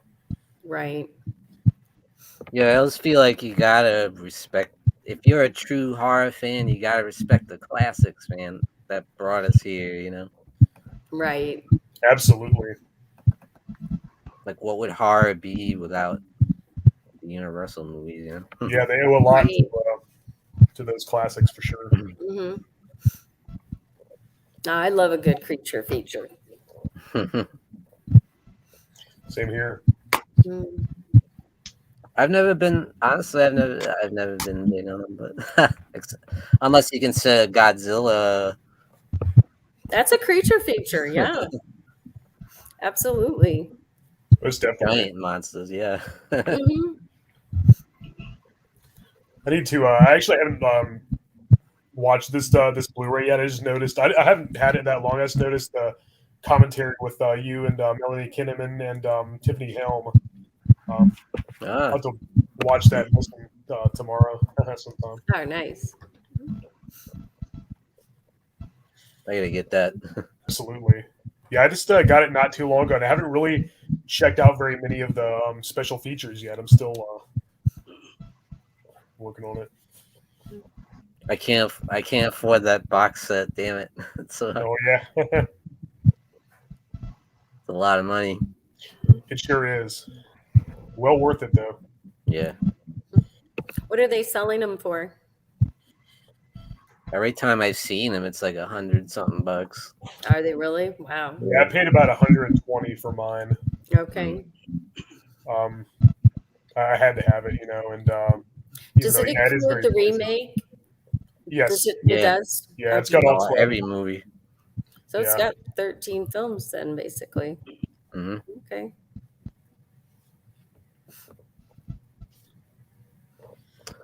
Not to talk about mention the competition, but what do you think of Never Hike Alone?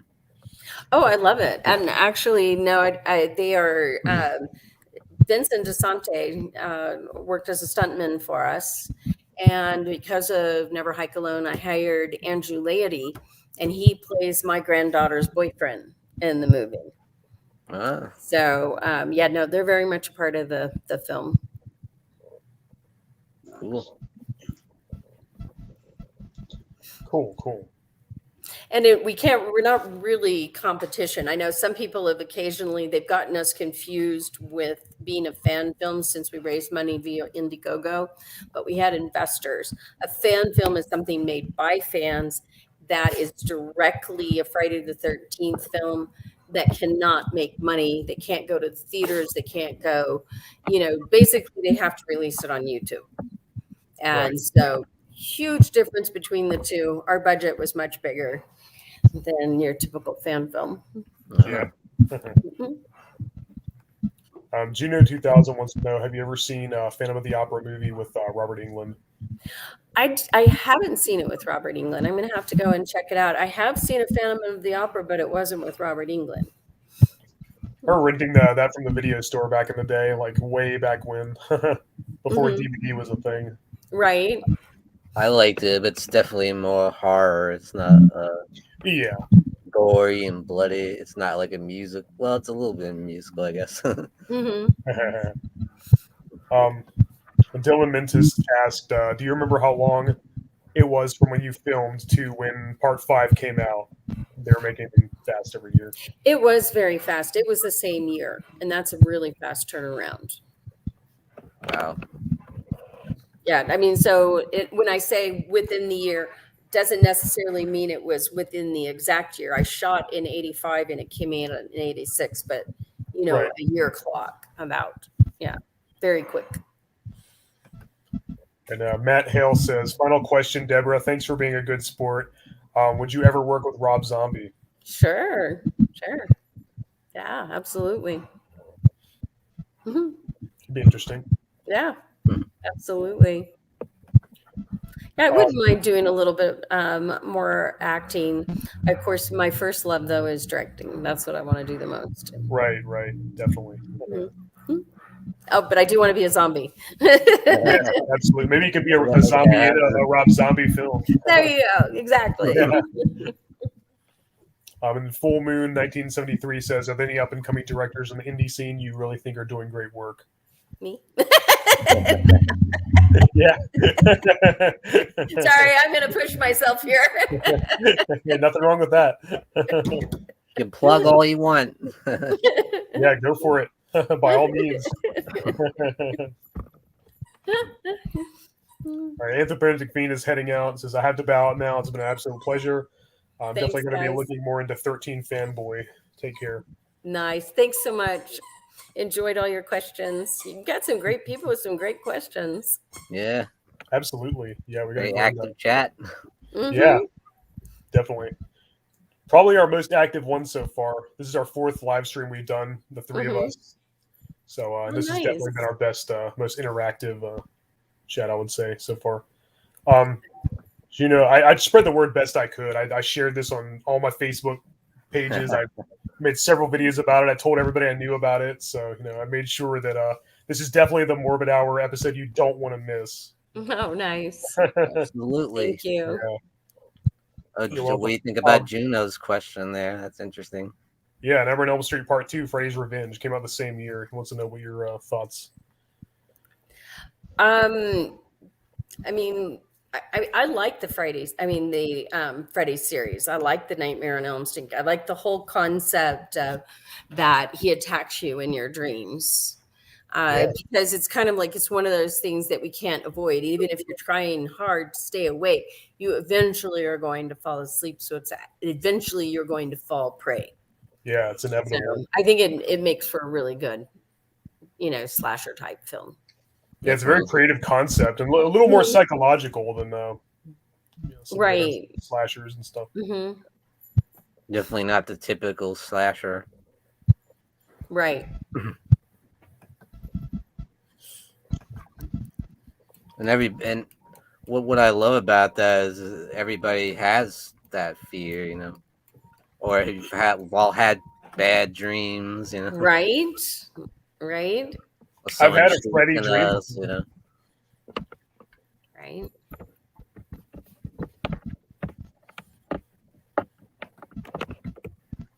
But 2 is a little controversial because Freddy possessed the guy, right, as opposed to him just being in all the dreams. He put like that one guy and possessed him, I feel like they tried something different. They didn't just rehash the first one again. I kind of appreciate for that. It definitely has its flaws, but I do respect. I do like Nightmare 2 on many levels. It's kind of fine line, with do you go and try and recreate the feeling of the first one when you're doing a part 2, or do you try and go a little bit different direction? Sometimes it's like, oh, not that again. It's the same thing. You get that. And sometimes it's like, oh, it wasn't like the first one. Yeah. So you kind of, it's really tough go, I think, on the second one, how you're going to handle it. And if the fans are going to appreciate it. The first one, they come in without any expectations. Once the expectation is there, however, and if it doesn't meet certain expectations that they really loved, like when you go to your coffee shop and it's the place that makes the best homemade marshmallows that go in the hot chocolate, and you just have to have your hot chocolate that way. And if you go and they don't have the marshmallows, people are upset. And it kind of happens the same way in movies. And I think, especially with horror fans, because some want it to be more like the original and some like, well, can't you just go a different direction, do something different, So it's a tough one. But it can backfire and the fans will be like, what are you doing? Right? It totally can backfire. I like the marshmallow beverage. I like that analogy. It's really kind of a gamble with a sequel because either it's just the same old thing over and over, or it's way too different and there's nothing like the first film. And so your fan base isn't loving it, so it's a tough one. I think a sequel is going to always be more difficult than the first. Absolutely. Yeah, because it's like, how can you come up with something different to keep them engaged? Right. Like even with Friday the 13th Part 5, some people take issue with the fact that Jason wasn't technically the killer. Right. But even though it actually is more true to the original. Exactly. Yeah. That's a good go point. Figure. Yeah, that's a good point. Mm-hmm. Yeah, because the first movie he wasn't the killer either, so Right, and they were both bereaved parents. Yep. Behaving in an irrational manner. Exactly. And killing those that had nothing really to do with their kid's death. Yeah. One of the only characters that isn't killed off is Victor, who is the one responsible for. I know, that's what's kind of interesting. I actually think that it would have worked better if they hadn't have arrested him. Yeah. So that he was still out there, and so you're thinking it might be him. Yeah, And maybe like keep a maybe he ran off or stronger something. who done it. I mean, we did have that there, but if he were loose, then we really would have had a good who done it, because we would have had a couple Yeah. people we were wondering about. Yeah, we might have Yeah, thought it was him, but then it turns out, it's not him, but it was Right. because of him. He was kind of indirectly the cause of it. That would have been a very interesting approach. Right. I think that would have worked a lot better. I think so too. Yeah, like he just ran off like as soon as the cops arrived or something, and they didn't know where he And they was. didn't find him. Yeah, And then and the killings are going, and they all think it's Vic. yeah, that'd have been really interesting. I would Mhm. like that a lot.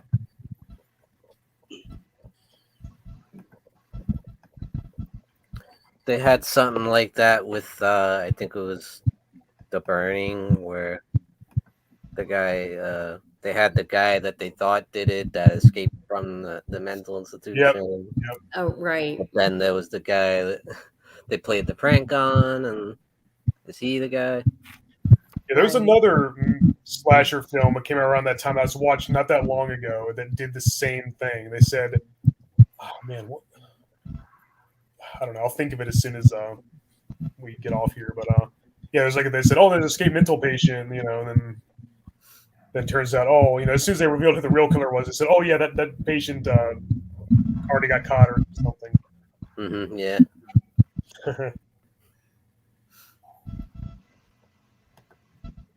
But then, like Deborah said, it could also be interesting, like from the killer's perspective. Like that's why I like Maniac, because that really focuses Yeah. on him and what's going on in Right. his mind, and that can be scary too. Yeah, he's kind of the main character and like the antagonist, which is interesting. You see it from his point of view and kind of get to know him and even kind of make him sort of sympathetic and vulnerable in some scenes. Right. He's doing these despicable things, but But you could see where he went wrong. Obviously, his Right. mommy issues and Yeah. a lot of mommy issues. Right. Yeah. Mhm. Well, Jason is a mama's boy. Yeah. Yeah. Mhm. I guess it'd be cool if they did like a prequel or just some of the flashbacks. I'd love to see them together. Like that's something that hasn't really been done. Like seeing Jason and his mom like together, like her raising him. Like what kind Well, of movie was she? That's actually, to me, what would make the best Friday film. I would like to go back to his childhood days Yeah. and take him from a child up through maybe teens and have that first, a few kills, but really that exploration of what made Jason Yeah. who he is. And it's never been really fully, I mean, there's times that they've kind of given a little information on his background, but not a lot.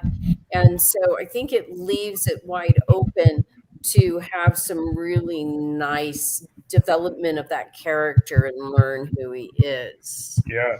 And A lot of possibilities there. that's actually that I would definitely enjoy making a film about that. That would I be would awesome. definitely want to direct that.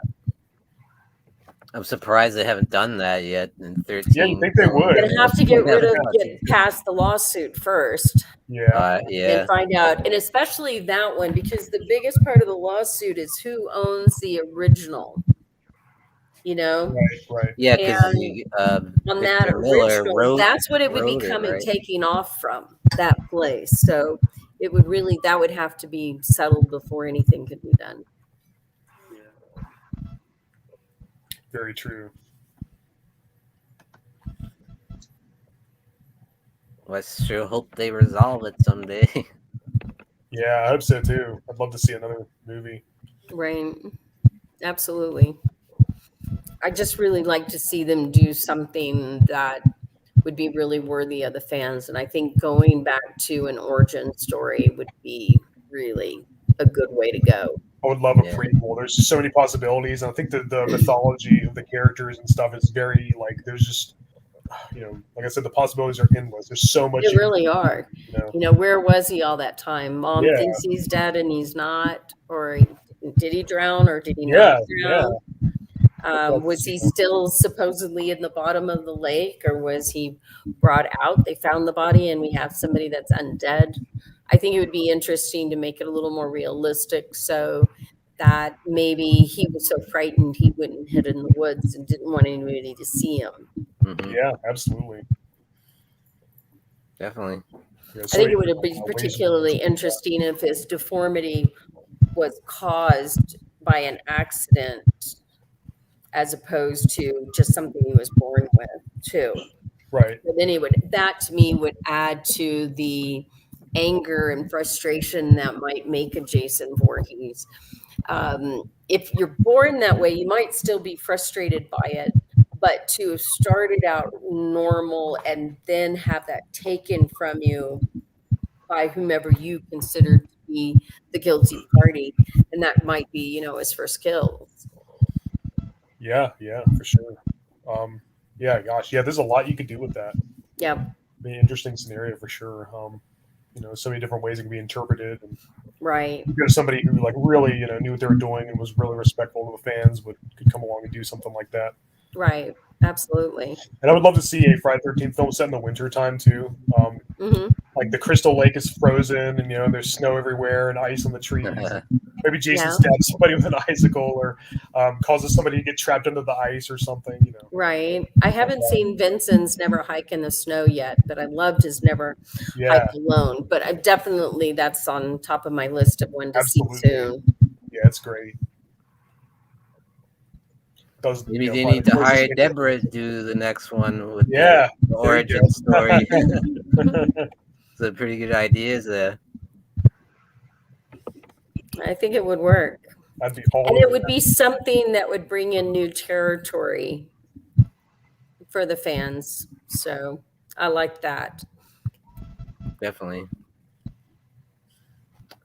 I know all us fans are frothing at the mouth waiting, I know. Probably the hardcores are like, we see like Halloween doing so well, and like we haven't had one since 2009.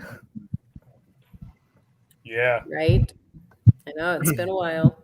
Yeah, I never thought we would be waiting this long, like when I saw that one, I was like, man, there's going to be, we're going to see all kinds more, but no, still waiting on Right. It's been over a decade. It's a mess. Yeah. And that's the longest gap there's ever been in the series, I'm pretty sure, because, yeah, it's got to be. Right. Part 8 and Jason Goes to Hell it was like, 4 years apart, and then Jason Goes to Hell and Jason X were like 8 years apart. Right. Yeah. So this has been the And longest. I know a lot of horror fans are kind of getting tired of talking about like the Halloween franchise because of the new one coming out.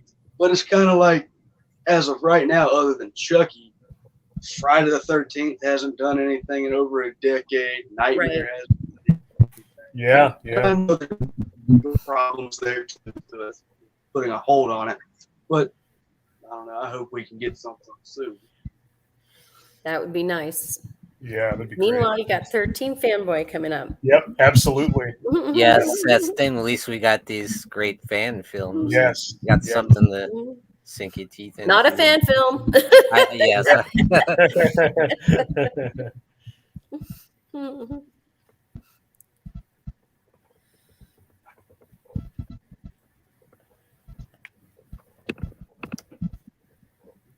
Well, you guys got anything else you want to ask Deborah? I think I about covered it. Was there anything else you wanted to share with the viewers? I think you guys have been really thorough. I would say if anybody's on Twitter, I'm just trying to get 13 Fanboy and my thing off the ground. I've had it there, but I haven't been really working at it. So please come and follow me on there. Join me in my Facebook group at Deborah Voorhees Share Horror, and come see us at the movies. Thanks, guys. I really appreciate your time. Thank you so much for joining us. This is you bet. Wonderful. You bet. It's been a lot of fun, and I really appreciate you guys. Likewise. Thank you so much. It's been an honor. Thank you. Ditto. Appreciate your time. It's a dream come true for a Oh, hardcore fan like nice. me. That's so sweet of you. All right, guys. I'll see you later. All right. Have a great Bye-bye. night. Yeah, have a good night. Peace. Awesome. Yeah, That went very well. that Definitely. was great. I was sweating there at the beginning. I'm like, oh no, I'm not gonna be able to get on I there. know. I was like, oh no. I was like, oh no. This is the one. This would be the worst possible Morbid Hour episode for Yeah. something like that to go wrong. Thank God. Oh man, yeah, that was scary. Yeah, but I would have just let you guys go ahead. I've been like, go ahead, guys. Yeah, but it wouldn't have been the same. I would have felt so bad like the whole time. I'd have been like, oh man. It would have been fine.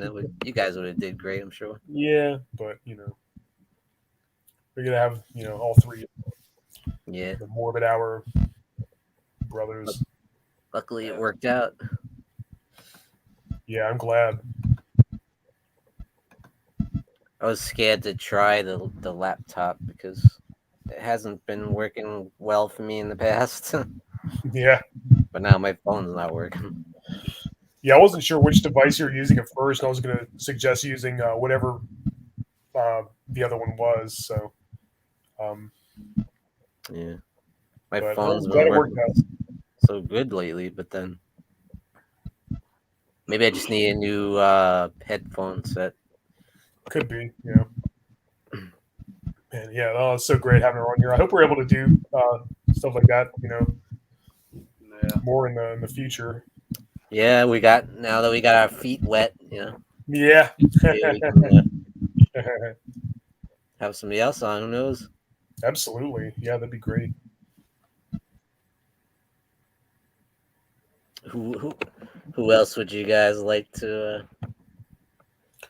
Oh man, anybody. I mean, anybody like within reason. Obviously there's going to be quite a few that wouldn't be very obtainable. We're not Dylan gonna get Jamie Lee Curtis on here. Yeah, oh man, yeah, Robert Englund or Kate Hodder or Jeffrey Combs or Bruce Campbell. Maybe possibly Mark Patton from Nightmare 2. Actually, that might be reasonable. Just anybody who probably somebody who was only in like maybe one entry in one of the big horror franchises. Yeah, just anybody really, anybody who'd want to do it, that'd be excellent. I'd honestly like an interview with Sandy Johnson. Yeah, definitely. That'd be really cool. Dylan Mintus said, when you guys watch this film, did you ever think you would talk to her one day? No. no. Glad we're able to. Yeah, It was so nice. The class act. Yeah, she's just lovely. She's an absolute sweetheart, and I really like when somebody's that involved with the fans. That's just very, very admirable. Yeah, awesome. I have nothing but respect for that sort of thing. And she answered all the questions from the chat and everything. Drum Smash is in the chat. What's up, man?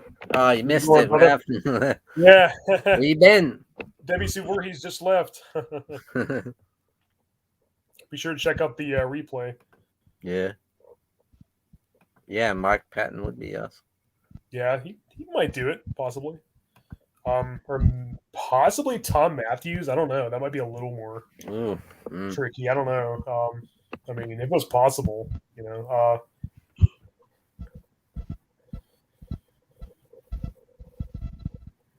It'd be awesome to talk about, Friday 6 and Return of the Living Dead. Yeah. Yeah.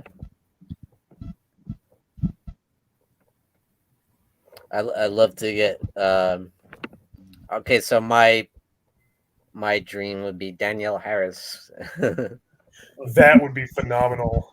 Because I saw her on the Midnight Hour podcast, and I got so jealous. I'm like, oh yeah, I know. Man, that'd be cool. Hey, you never know; could happen one day. Yeah.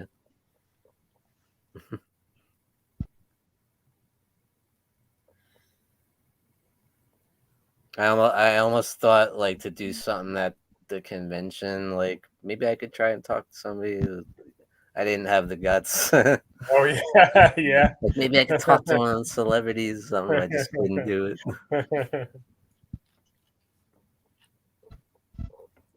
I had my shirt though. I had the horror hangout shirt.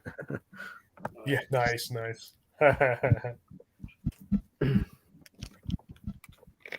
But there were people doing. Have you guys ever gone to conventions and stuff? There's actually one that's going to be in November that I'm going to try to go to. There was one kind of recently. I think it was last month. Tom Atkins and a few other people were there. I really wanted to go to that, but it didn't work out. But hopefully I'll be able to go to this one. I have met some pretty cool people. In my time, not at a convention yet. It's on my list, and it'll happen very soon. Yeah, I think you'll love it. It's so much fun. Yeah, I mean, I've been to conventions before, but nothing quite like that, yet.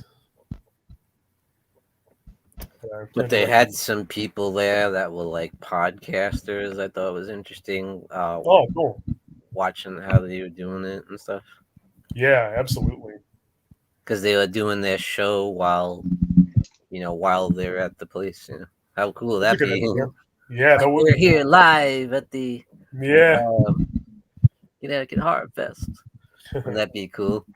That'd be awesome. Hey, you never know. Maybe someday. Then you could have one of the guests on there. Oh, we're here live today at the convention with CJ Graham or whoever, with Deborah Voorhees. That'd be a pussy killer. Full Moon says Adrian King would be a cool one to get. Yeah. Definitely. That might be possible. You never know. I'm on her Facebook thing. You never know. Yeah, me too. You never know. Maybe somebody like that will stumble into this video, seeing that yeah, you never know. Debbie Voorhees' name, and then they'll say, "Oh, these guys want another guest in there."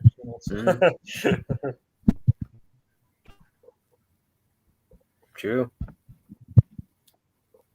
Well, you pulled it off pretty good, I think. Yeah, we broke the ice. So, I think good job. Yeah, I think it went really, really, really well. Yeah, me too. I'm glad everybody in the chat was really respectful too. Yeah. I was a little worried somebody might ask a question that might rub her the wrong way, but luckily they were great. Very respectful. Yeah, everybody who's joined us, thank you. You guys were awesome. Thank you for joining us. You guys all did awesome. Thanks for being a part of it. Great questions too. Yes. Yeah. Absolutely. And we have a lot of our fellow brethren in there. Yeah. I tried to promote this particular live stream as much as I could. I usually don't do that as much as I should for my channel, but this is one that I definitely wanted to. Yeah. Good job. Thanks. And thank you, Sean, for making this possible. No problem. I'm glad I was able to. Me too. It's hard for me too, because I take it like being the fanboy, it's hard to like get and I always had problem with being shy too. Oh yeah. By nature. Hard for me to reach out to people. Right. But it's like sometimes you just gotta give it a shot and like gotta go for it. Go for it. Just gotta jump in with both feet. Yeah. You never know. I mean, it's the worst that can happen. Say no. Oh well. Yeah. Go on, my life.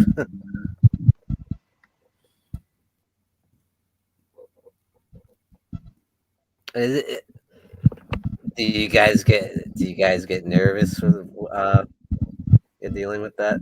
A little bit. Yeah.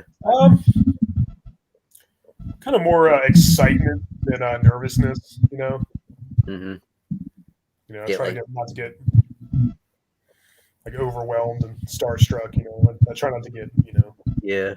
like that. I always do get a little bit nervous, and I've met a lot of famous people, but Right. it's always hard. It's always hard.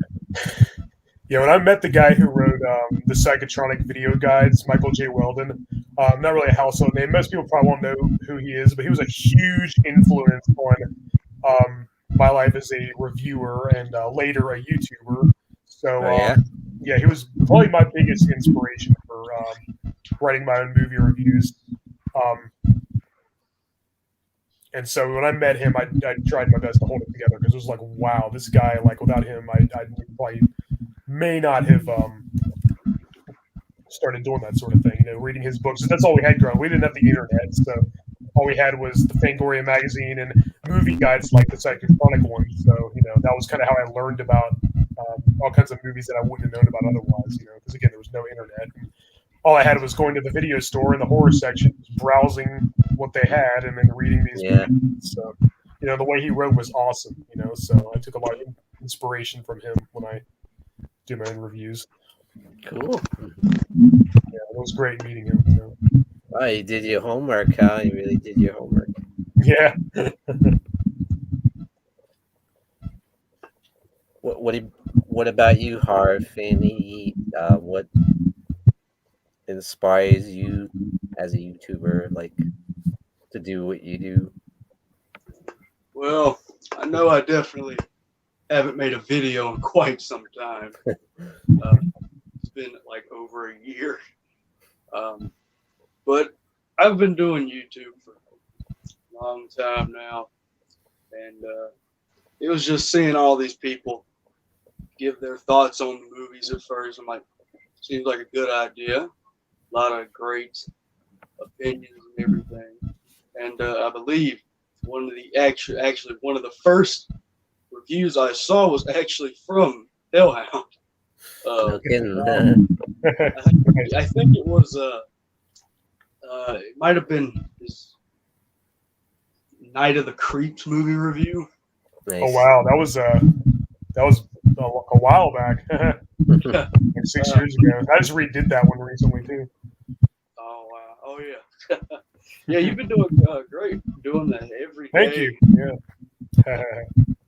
But yeah, I thought I could Yeah, do not So that's pretty much what it was for me, and I know I definitely need to get back into it. Oh yeah. I hope you do. Yeah, same here.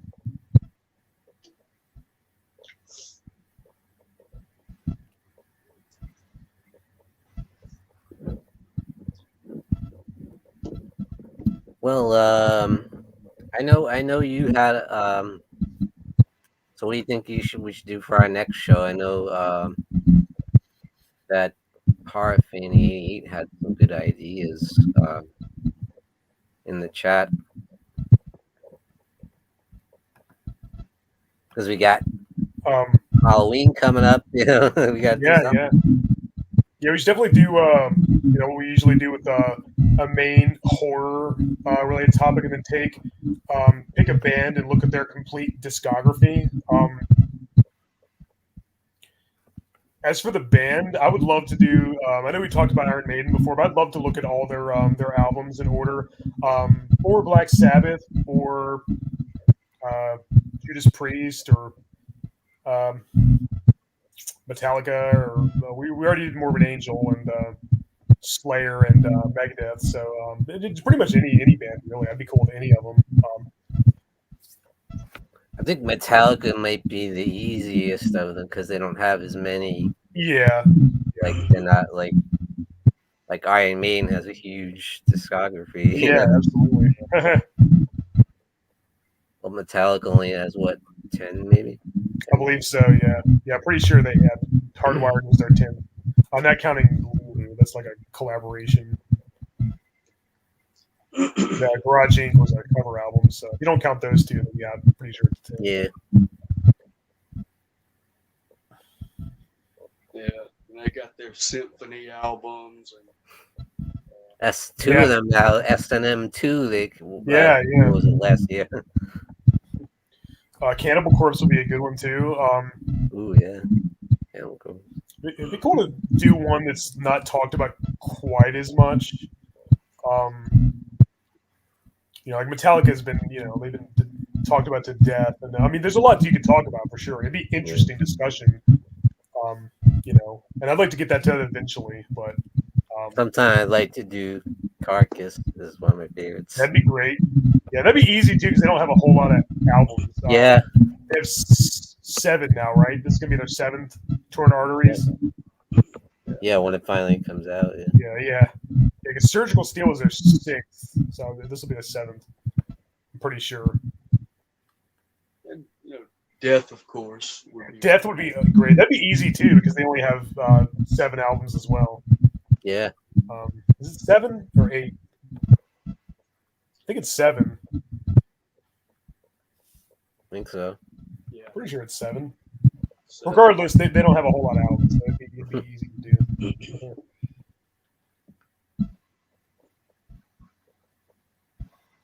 They have the nicest remastered collection, I think. Yeah. They really went all out on those. Big time. Like, man, this is beautiful. Look at this cover. And